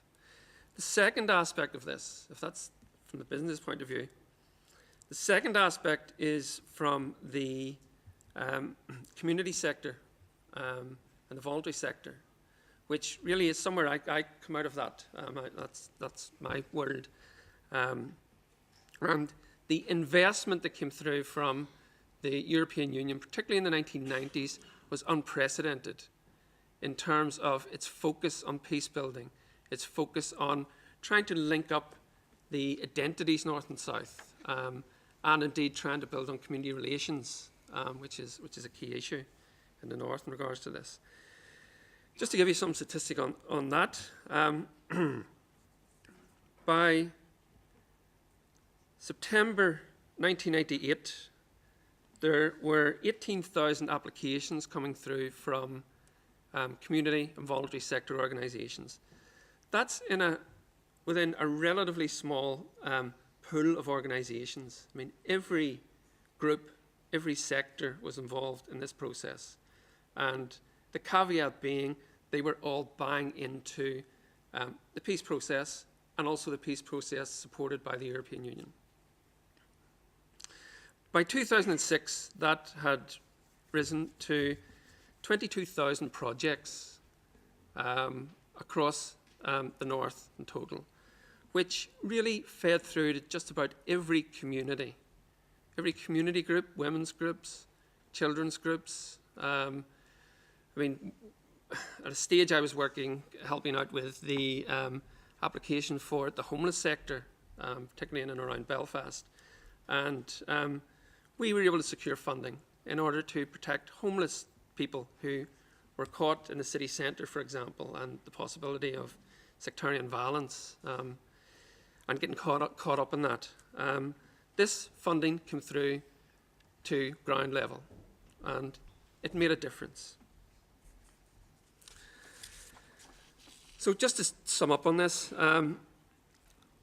the involvement of the European Union in terms of the peace process, in terms of north-south integration, in terms of the development of business, the development of the voluntary and community sector, has been unprecedented. The links that have been facilitated by these initiatives, certainly within the context of the European Union, I think are unprecedented.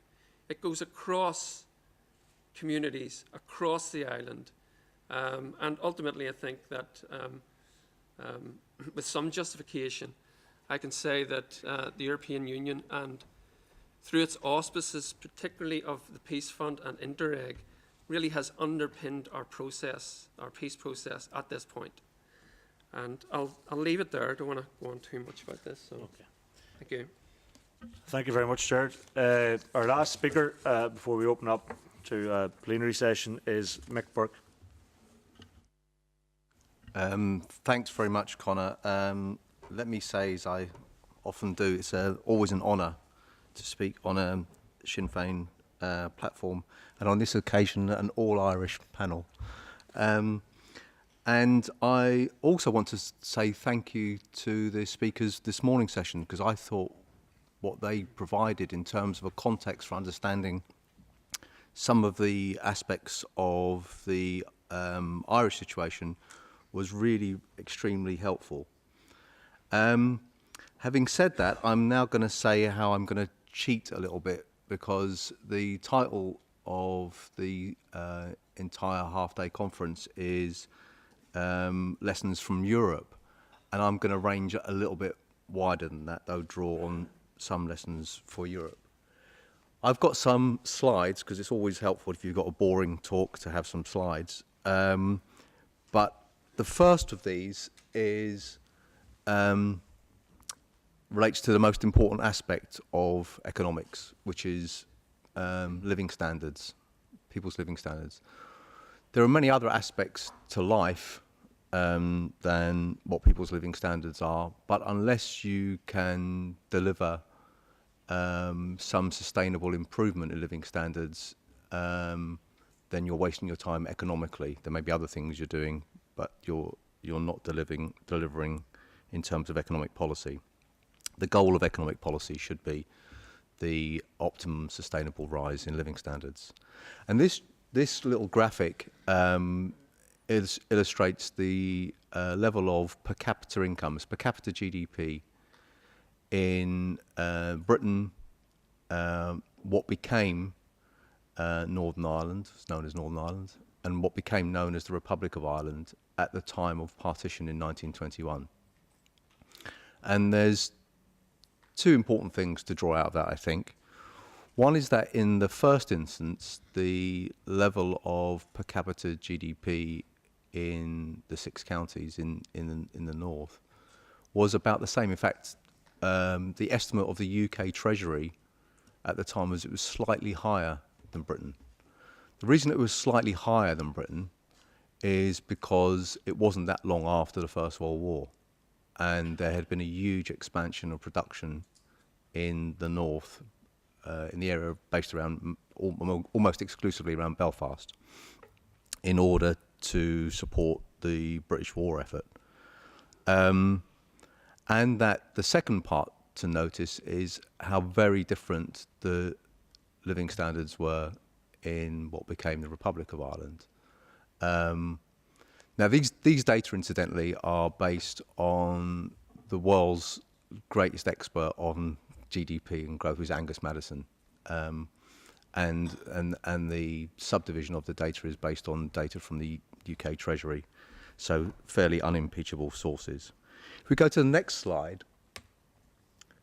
we see what's happened in the period since partition.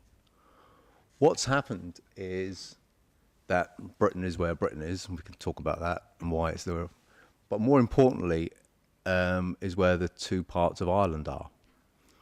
And what's happened is that from something, I can't remember the data off the top of my head, but living standards in the south were about 40% of what they were in the north, and now they're far in excess of what they are in the north. And simultaneously, so that's one trend, and the other trend has been the relative decline of living standards in the north, even relative to Britain. And I say even relative to Britain because it must be said that Britain is not a showcase for economic growth over the entire period. Britain, for a long period over that time, was a byword for virtual stagnation in terms of economic growth. So to have underperformed even Britain is quite something. And in my view, and those are sort of, I think, important and not readily contestable facts. So I'm going to move on from facts to my view. My view is that this relates to colonialism and what that does to economies. Because there are many aspects to colonialism, and there are very few colonies, by the way, that have ever been where there's no part of the population supports being a colony. There's always some part of the population you can get to support being governed by another country. But in terms of the economy, what colonialism does is two things. It tends to use and utilize the resources of the colony for its own ends. It's not nastiness, it's not ill will, it's not evil, although some of its, well, many of its effects are. It's because that's how economics works. You know, if you can, you will. And if you can get something for nothing or close to it, generally speaking, economies do. That's how capitalism works. So what happens in economies is the resources are drawn from the colony and there's very little investment. And a third thing happens as well, is that the colonies don't trade with anyone else really except the metropolitan centre, the imperial power. And that's exactly what's happened. So, for example, in the north of Ireland, the entire level of exports from the north of Ireland are about £5 billion per annum. That's a fraction of what they are even in relation to Britain. And Britain is not known as a great exporting country. They're a very, very small fraction of what they are from the south, from the Republic. And the reason that the South was able to have this really extraordinarily high level of relative economic growth was because it was no longer a colony. because after 1921, it was free to trade with the rest of the world, and it was obliged to invest. If there was going to be any investment, it was going to have to be not reliant on Britain. I have to say, though, that is not any advert for the economic policies pursued by any government of the period 1921 to 1913, and probably a little bit longer, because there haven't been any very good policies pursued by any of those governments. What happened, in my view, was that there was a particular combination of factors, which were the tide of globalization in Ireland met a facilitating factor, which was EU investment. And the combination of those two things allowed an extraordinary growth in the Irish economy, which, particularly from the period sort of mid-1970s to around 2000, was largely a genuine economic growth. I mean, you go to the country, or people living in it would feel, a quite exceptional rise in living standards. There never was a Celtic tiger. The Asian tigers are defined by their very high levels of investment, and Ireland's never reached those levels of investment. And from 2000 onwards, when investment started to rise quite sharply, it was in housing, which is not a productive area of investment. So, but that's what caused the difference in the economic performance of the island of Ireland, north and south.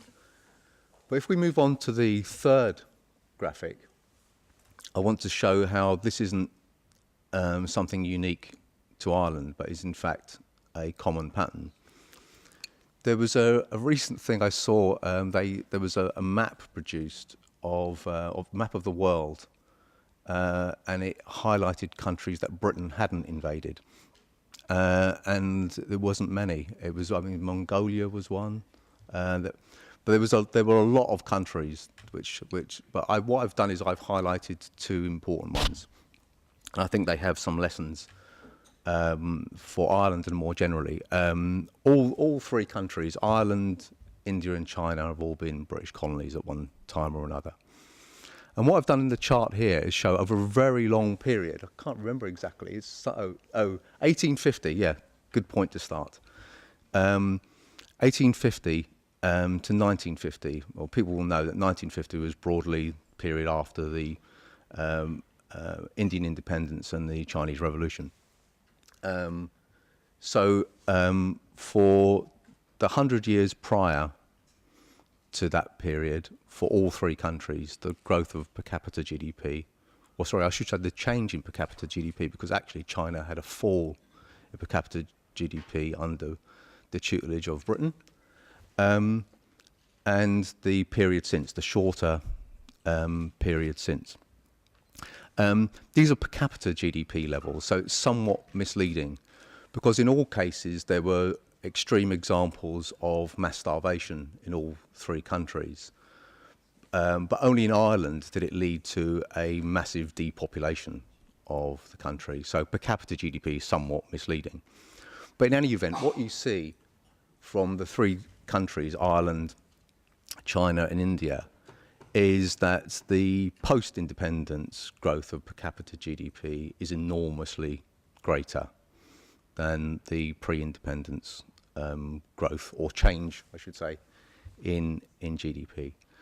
That's how colonialism works, and it's very interesting. I think this morning we touched on that in relation to Britain's involvement in Cyprus. And so the first point I think to make, the conclusion I draw from this, is that when in the run-up to partition, in the period before partition, in the north, as in all political movements, there are all sorts of things that are dragged in by the hair sometimes to support a view, but actually the root of it was that the Unionists were told that if you stick with the British Empire, you'll be better off. And what we can see conclusively is that they were sold a big fat lie. They're worse off. In fact, the whole of the community, not just the unionists, of course, are worse off having stuck with Britain. And that's a pattern you see in relation to colonial possessions all around the world. So from an economic perspective, a purely economic perspective, I would say that if people want to change their living standards for the better, the best way of doing that would be to get rid of the border. That's the first most important point, and reunify the country. If we move on to the fourth and final chart, and it relates very much, I was fascinated to listen to Professor Luft this morning. I thought it was a really excellent talk. And what I have here is, if I remember correctly, it's per capita GDP growth in Germany in the 22-year period before reunification and subsequently. And of course, what happened is that there has been growth in Germany since reunification. Living standards have increased. No one could possibly deny it. It would be foolish to deny it.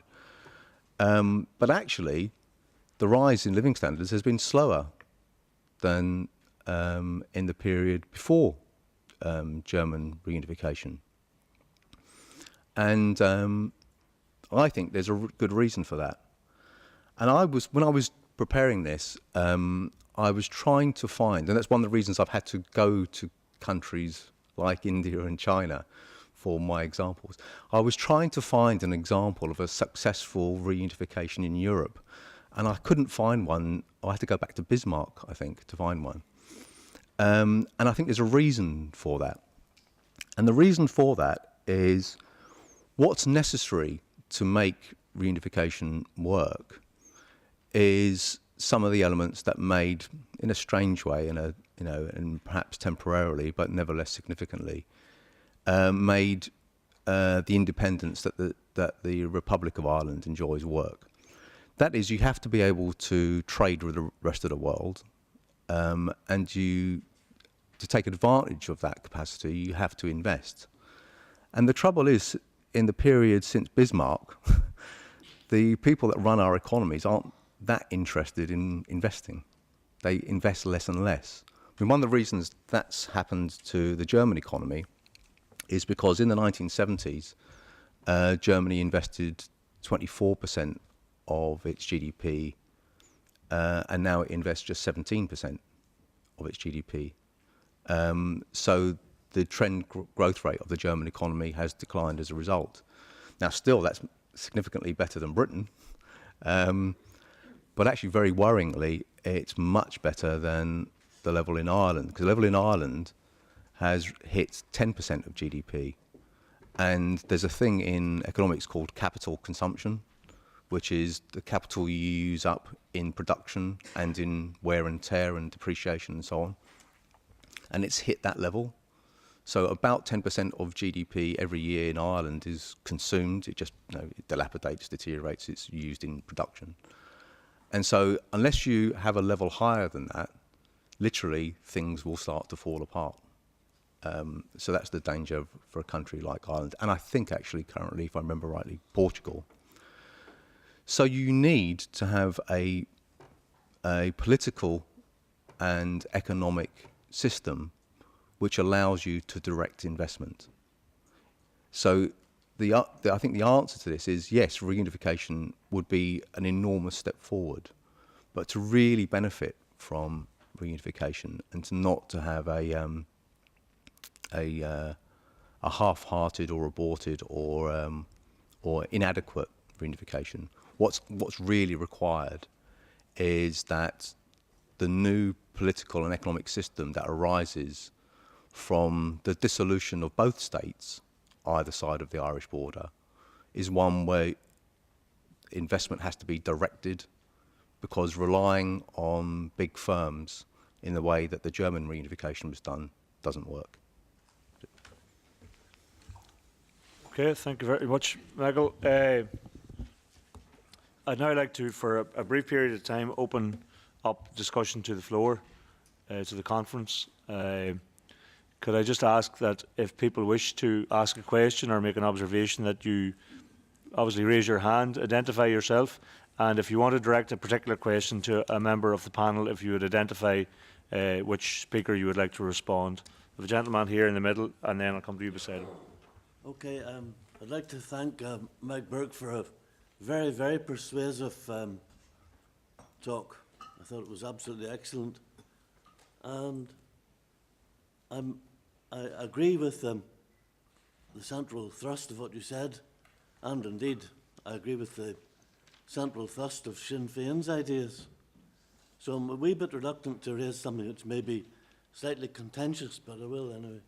And I would like anyone to comment on the fact that, as I understand, Mike, you said that the trade of the takeoff in or the reason for the great success of the Irish economy was the tide of globalisation meeting the EU in the mid-1970s. Is it uncomfortable for Sinn Féin, and I don't raise this in an aggressive or contentious sense, I would genuinely like a comment on it, that Sinn Féin was one of the parties in Ireland most opposed to the European Union at that time?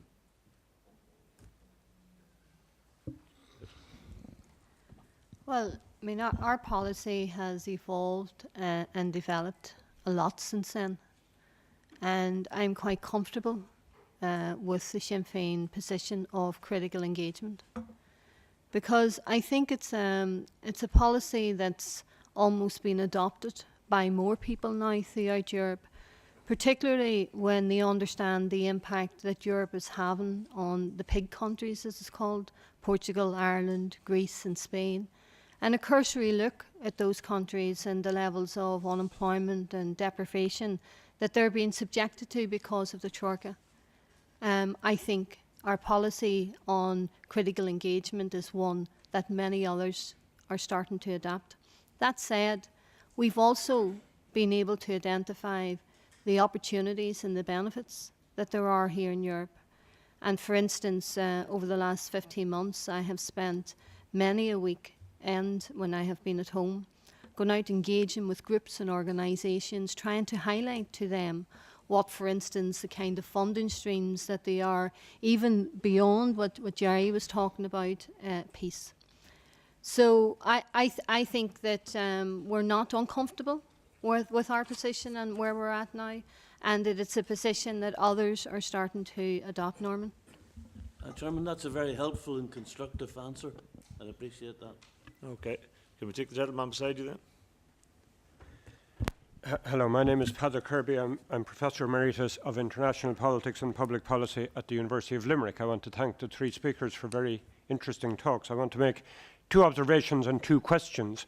The first observation is that when I was writing a book called Towards a Second Republic, it was published in 2011, I remember myself and my co-author Mary Murphy, we were trying to make the case for the argument that we need a second republic in Ireland, that this second republic would be an all-island republic. And the issue about funding of the community sector and the long-term links that this helped to build up between groups north and south, the evidence that we discovered on this was very disappointing. And while I take Jordan McCann's point about the extent of funding to such groups, my question to him is, to what extent do you think that this has really helped to lay the foundations for cross-border, I mean, collaboration is one dimension, but really cross-border support for an all-island vision of the sort of reform process that many sectors of civil society, north and south, want to see happening. It seems to me that so much of our perspective still at that level within civil society are still particular to each of the two states, and I think that's a disappointing outcome. So that's both an observation and a question. I want to make an observation about what Michael Burke said. I think it's a bit unfair to compare per capita GDP figures for the period since 1921 between the North, Britain and the Republic, given the fact that particularly since the early 1960s, we've had this growing gap within the Republic between GDP figures and GNP figures, and I think a fairer comparison would be to compare Republic of Ireland GNP figures with GDP figures for the North and for Britain, and I think that would provide an outcome that isn't as beneficial in terms of levels of development in the South. And I want to ask Ruth a question about the very interesting projects that you have in the Centre for Cross-Border Studies. My question is whether it seems to me that given your perspectives, which I think are really positive perspectives, do you agree that we face two major obstacles in terms of particularly public policy in the South, which is still, in my view, far too much based upon drawing in foreign investment as the motor of our economy? And your emphasis upon the SME sector and the development of productive activities based upon local resources, which it seems to me is absolutely essential, it really doesn't find strong support at the national level within the Republic. I'd be interested in hearing your observations as to whether you feel it does within the North. And secondly, the weak and, I mean, still largely unreformed nature of local governance, particularly in the South, remains a great weakness in terms of the sort of approach that you're trying to promote. And I have a final question for all three speakers, which it seems to me is a really important perspective to bear in mind, that within our neighbouring island, we're going to see two referenda in the next few years. I mean, one within Scotland for independence and one within Britain for on the question of membership of the European Union. To what extent does this context provide either an opportunity for closer links? I'm thinking of the business sector in particular, and how the northern business sector might see these developments within Britain affecting their long-term interests and perspectives about economic development in Ireland. I mean, to what extent might this change either for good or for ill the possibilities of reunification within Ireland? Thank you. Okay, thank you very much. There's quite a lot there, in fairness, for all the panelists. So, and the questions you're asking merit probably a much broader discussion, but I will have to ask them in the interest of time, just to be brief. But thank you very much for the questions. We'll start with Gerard, because the first question was around the community and voluntary sector. Potter, thanks for that. You're absolutely right in terms of that disjoint between the North and South within the voluntary and community sector. What I've noticed, and if you go through the lists of the groups and organisations that have secured funding, by and large it's community relations based and it's very localised. That's a problem, and that has remained a problem.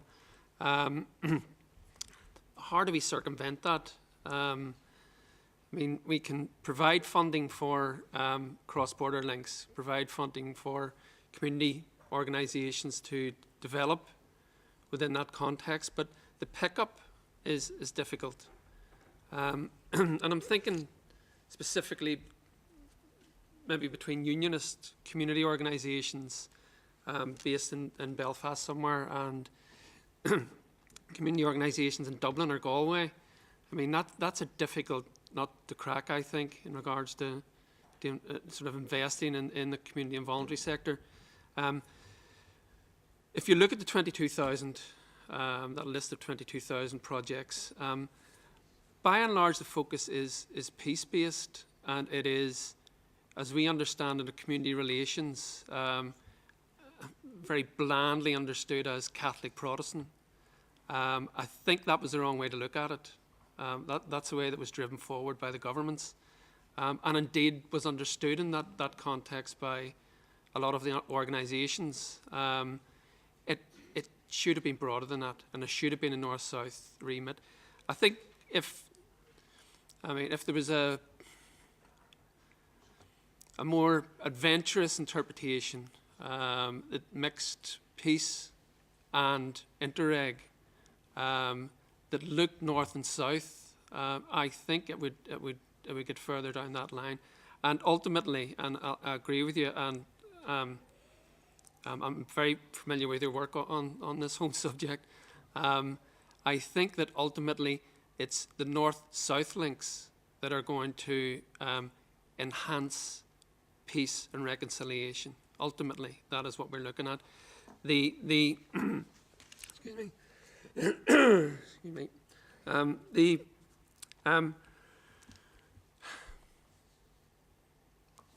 sort of drive towards, excuse me.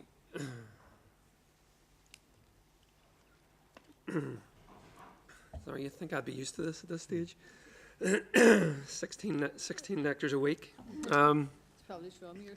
And that's exactly what it is at this stage of the term.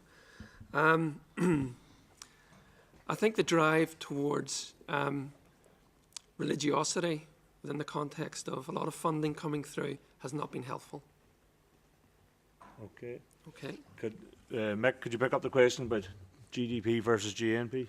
Yeah, and I will. Actually, in the note I've written to accompany this, I actually addressed that, and I didn't want to sort of bog it down. I mean, it's an entirely reasonable objection in relation to the data for the Southern Irish, the Republic of Ireland economy, because the GDP data is inflated by, in effect, successive Irish governments in Dublin have used the economy as a way station for the profits of multinational firms. They just pass through, and so the GDP data is inflated.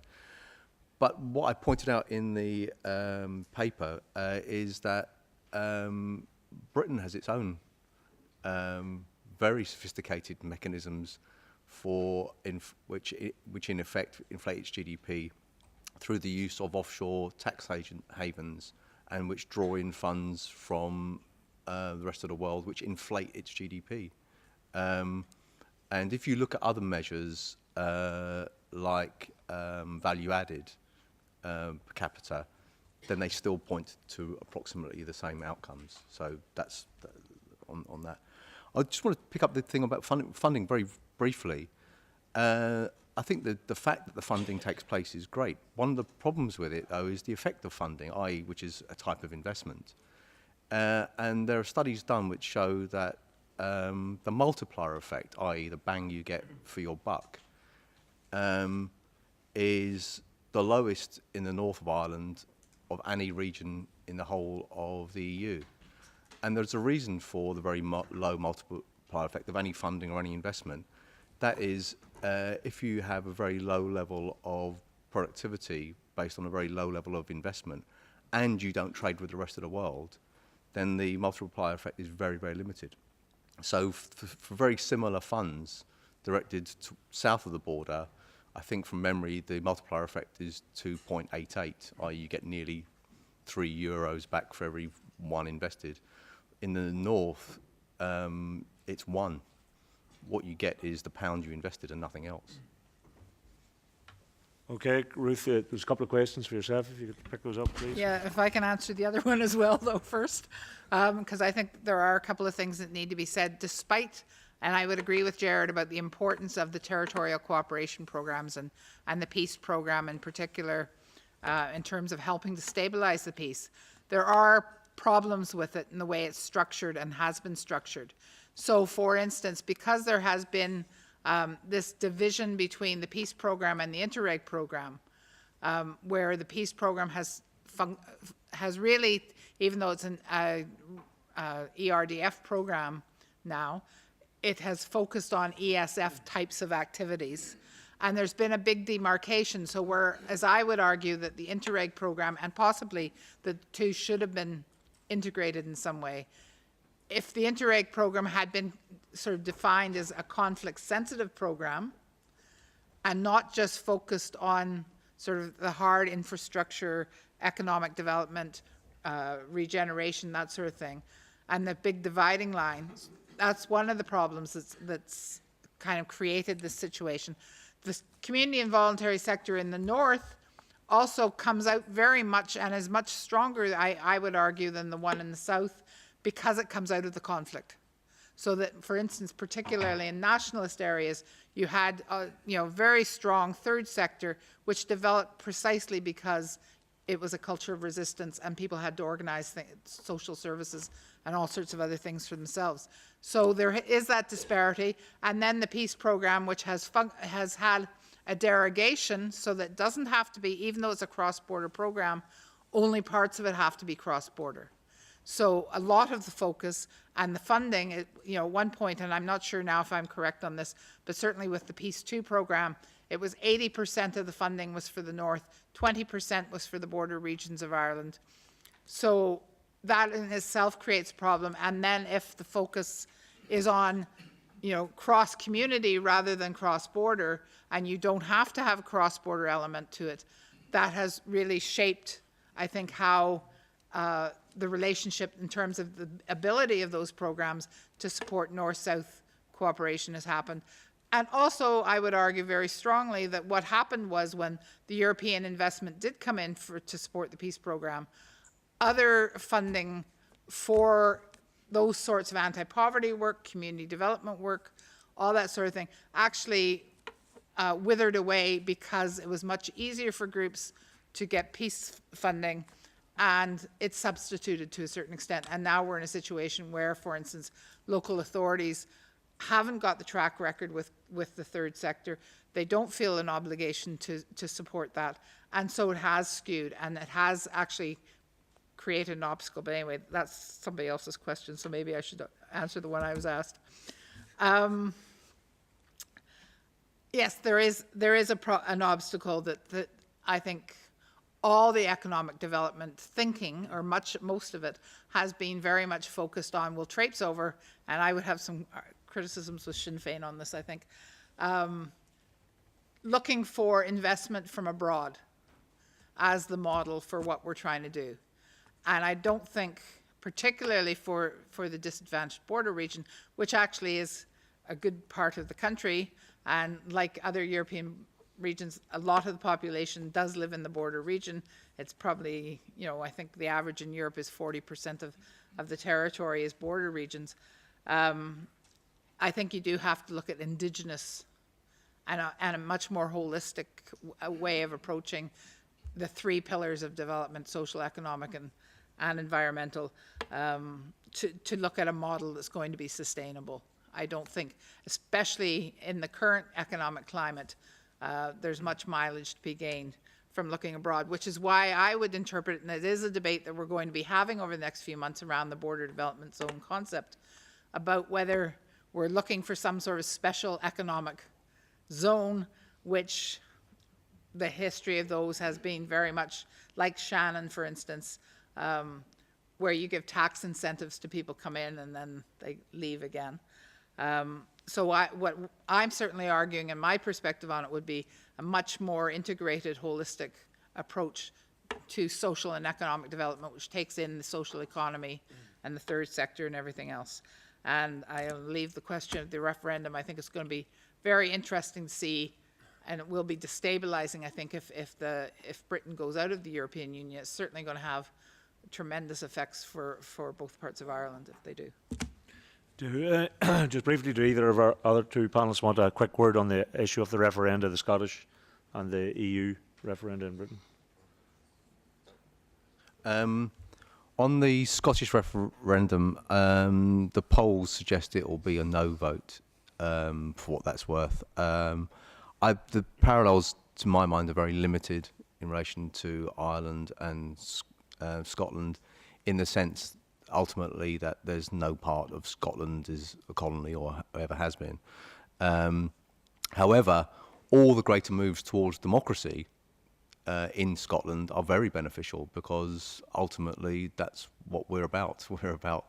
We're about democracy. So every sort of new element, every new power that the Scottish government has now is, I think, shows an element of the ridiculous situation that applies to the north and so on.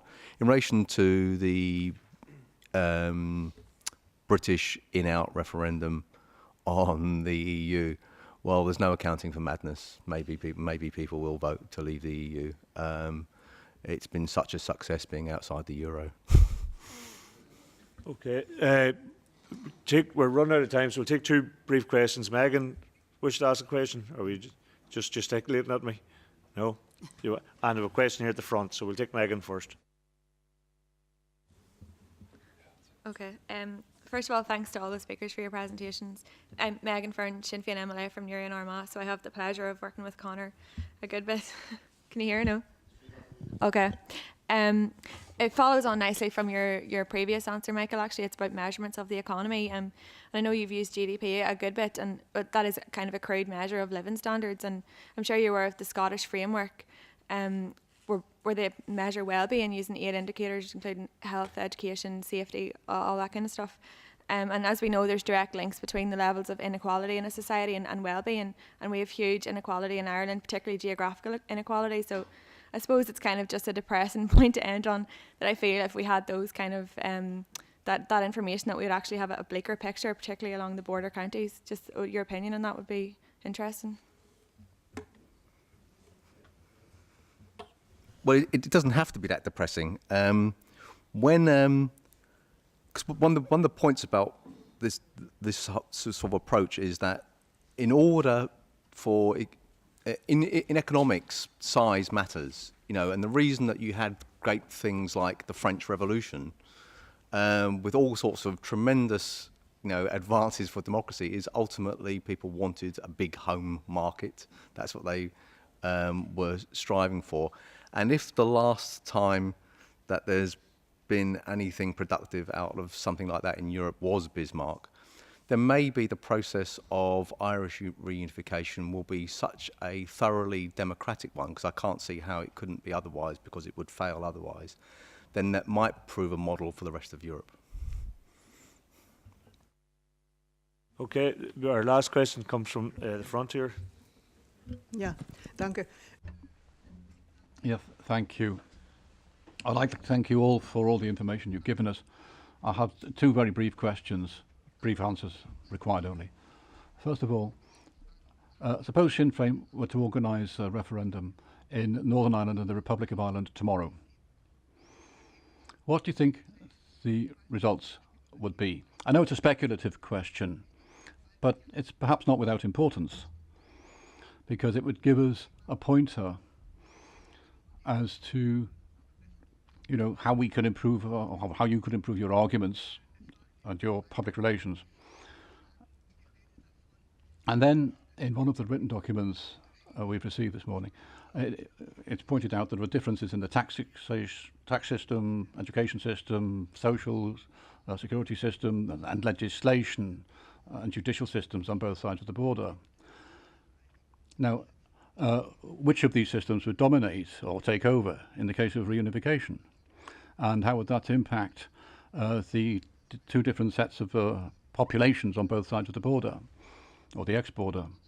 I'm asking these questions because these things were major problems in the reunification of Germany, where the Western system came across and dominated the Eastern system, with the results I described earlier this morning. Okay. Thank you very much. Well, I'll deal with the first issue of the border poll. What Sinn Féin has argued for is a border poll in the lifetime of the next assembly, which would be a number of years away. And part of the reason we have argued for that is there hasn't been a proper debate on the process of reunification in Ireland. In the previous issues mentioned by the gentleman, the Scottish referendum for independence, there has been a very structured and proper debate and analysis done in relation to how independence would look in Scotland.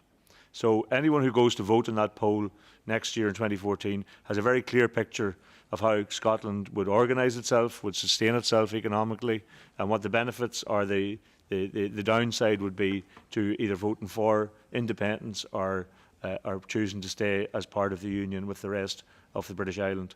In Ireland, we haven't had that level of debate yet. We in Sinn Féin have been trying to promote that debate.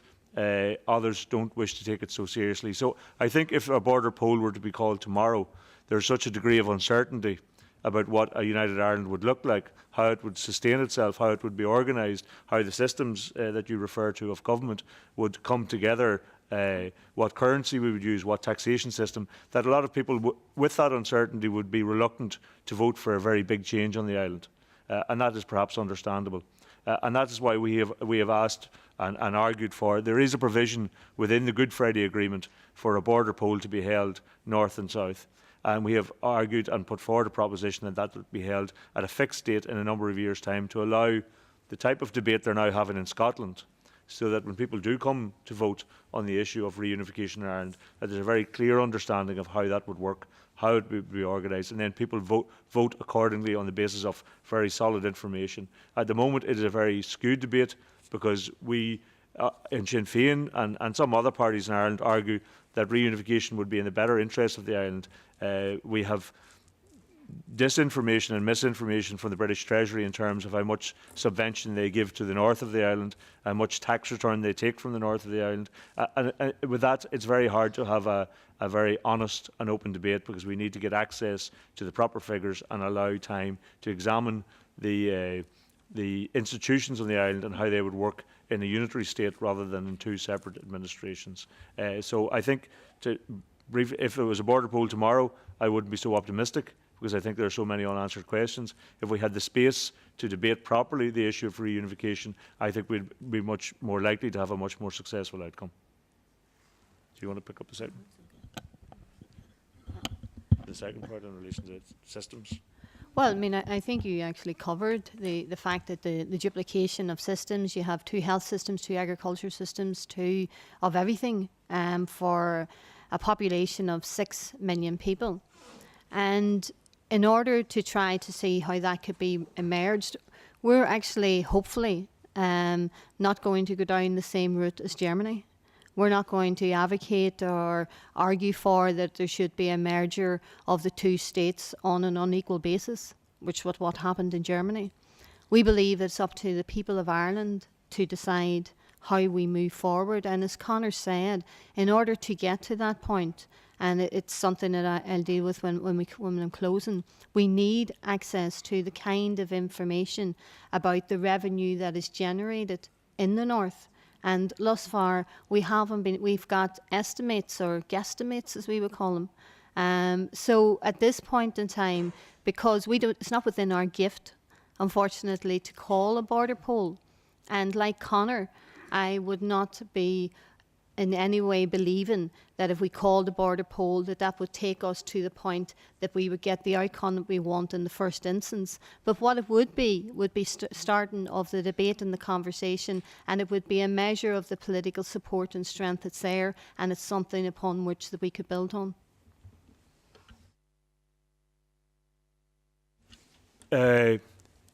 Thank you very much for all of the questions. I'm sorry that it's always the case at the end of these sessions that we have to run through the questions and the answers very quickly, because there are obviously some issues raised there which merit a much longer debate, but we are in time for closing now. So I just ask Martina Anderson, who is our MEP for the North, who was previously a junior minister in the Assembly. She's been a long friend of mine over many, many years, but I'll not go back through all of her checkered past and history, but nonetheless, she has been a minister. She was an Assembly member for the Foyle constituency, and in 2012 she replaced Barbara de Bruyn as the Sinn Féin MEP for the North. She's a member of the Environment, Public Health and Food Safety Committees and a substitute member on the Regional Development Committee, and I just ask Martina to give some remarks to bring our session to a close. Well, first of all, I want to thank each and every one of you for travelling over here for this hearing. I know that a lot of you have very busy schedules and you've taken time out of your busy schedules to come here. I also want to thank our speakers today in both panels. I found them both very interesting, and it has certainly fed into a lot of thoughts that I want to pursue after this hearing. This hearing would not have happened had it not been for Team Sinn Féin, and I want to give acknowledgement to Emma and Kieran and Katie and Brian who are here, and they actually live over here and is part of the Sinn Féin team, and also to Paul Henry, who you've travelled over with, and I'm sure that you'll appreciate it. I hope he's looked after you. I know he usually does. So Paul will also be taking care of you to ensure that you all get home this evening safe and well. I think that what today has exposed to us is that there are many trends and patterns that are very similar for countries that have been divided, whether it's been through occupation, history, the Cold War.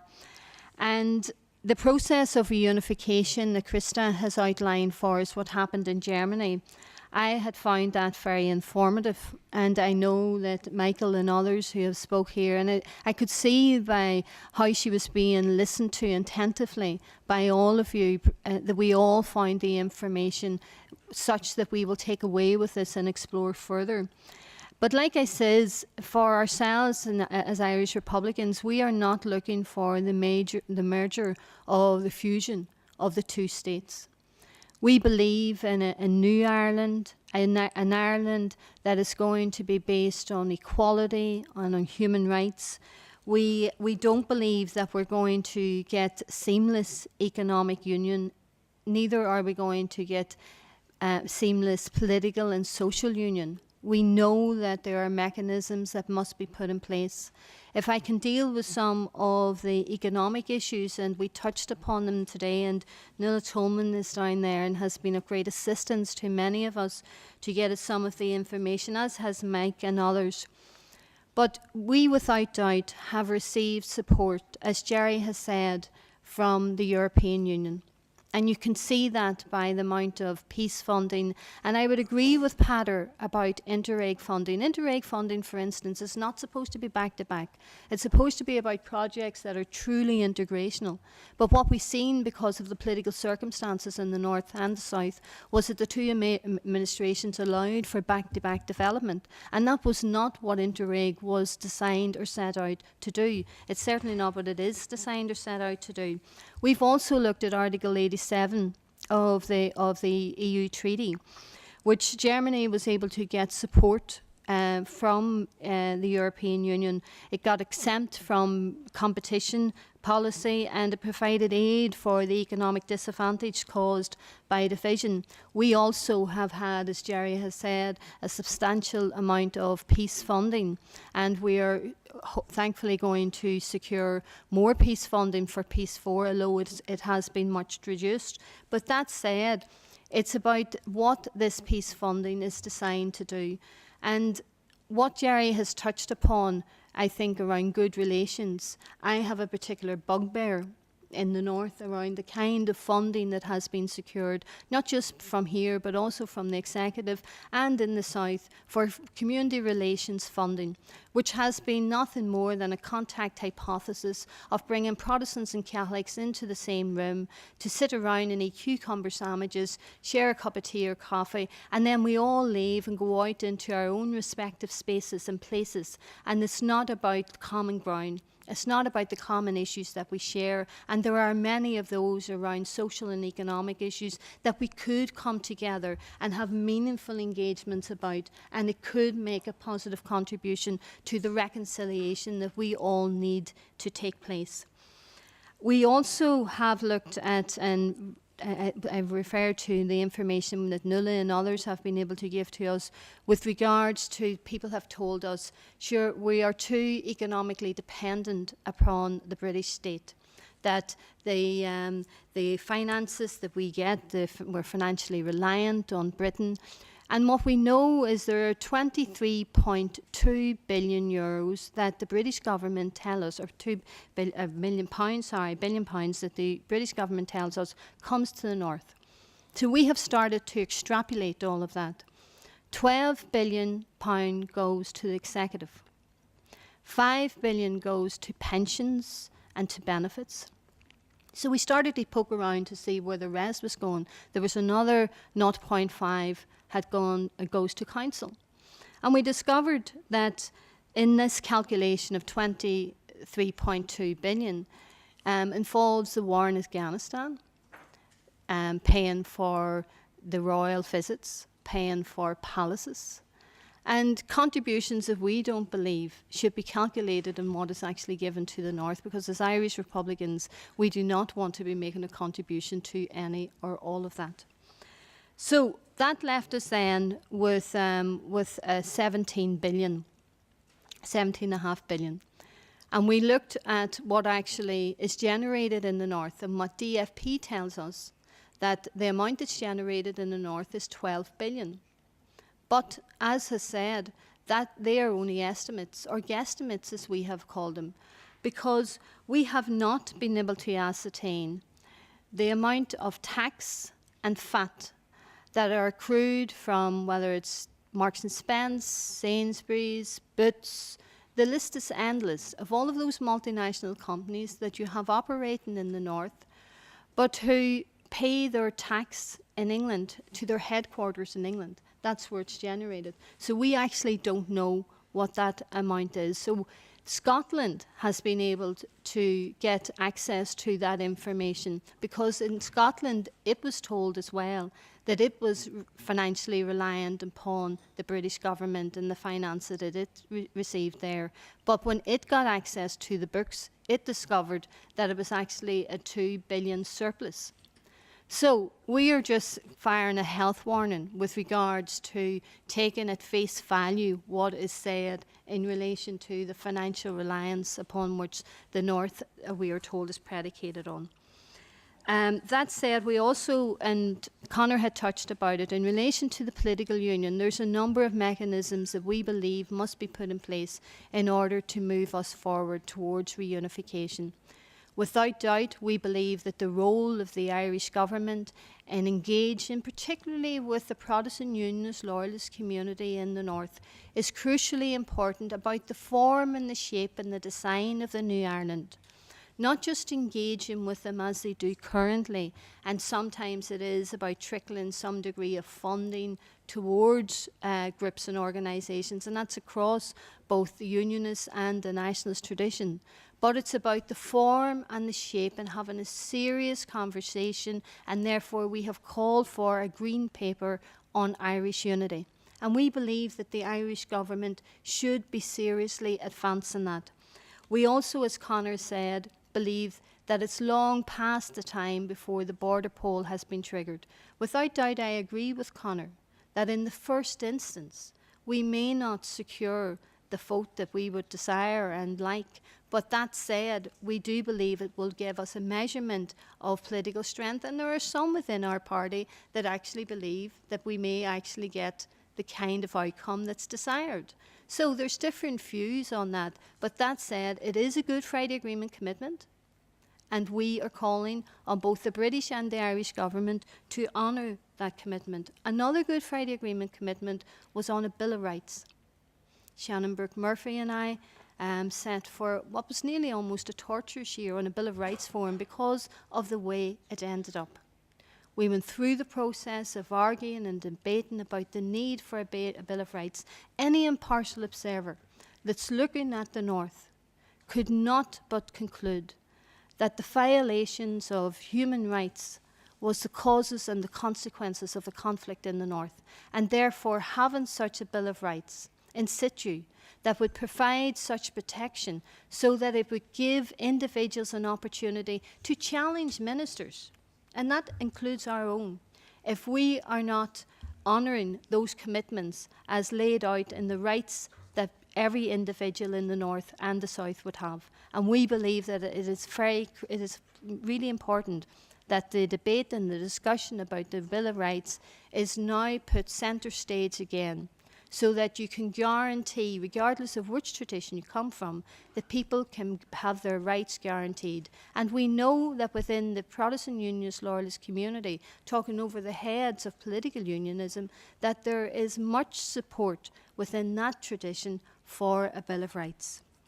We also, and Conor again has touched about the duplication of services, and we not go into, but there is a waste of public funding that's going into 2 of everything for a population of 6 million people.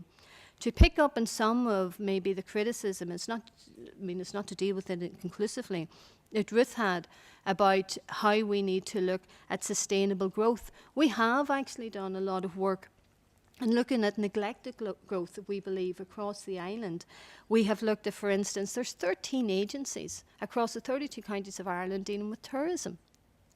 And to market Ireland itself as one entity, we believe would accrue a lot of benefits across the island. Wind and wave power, in terms of what's coming out of even Europe and elsewhere about the opportunities for energy efficiency. We believe that there's a potential to exploit all of that on an all-Ireland basis.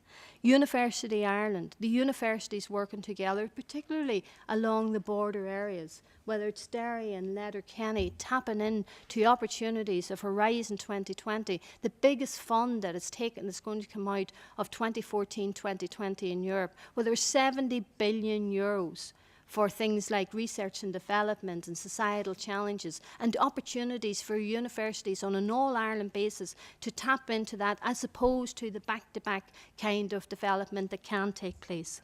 Biotechnology, for instance, focusing on marine, agri-food. We've had the Agri-Food Bioscience Institute over here, along with the Minister. We've been talking to Mara Gagan-Quinn. We've been dealing with our counterparts in the South about the opportunity that is there in the island across the 32 counties to develop that. So we believe that both politically and economically and socially, that it makes sense for us as an island to be operating as a unit. And that said, we also know we have a long way to go. We appreciate the information that we received here today around what we need to be mindful of, around the challenges as well as the opportunities as we see them for unity, but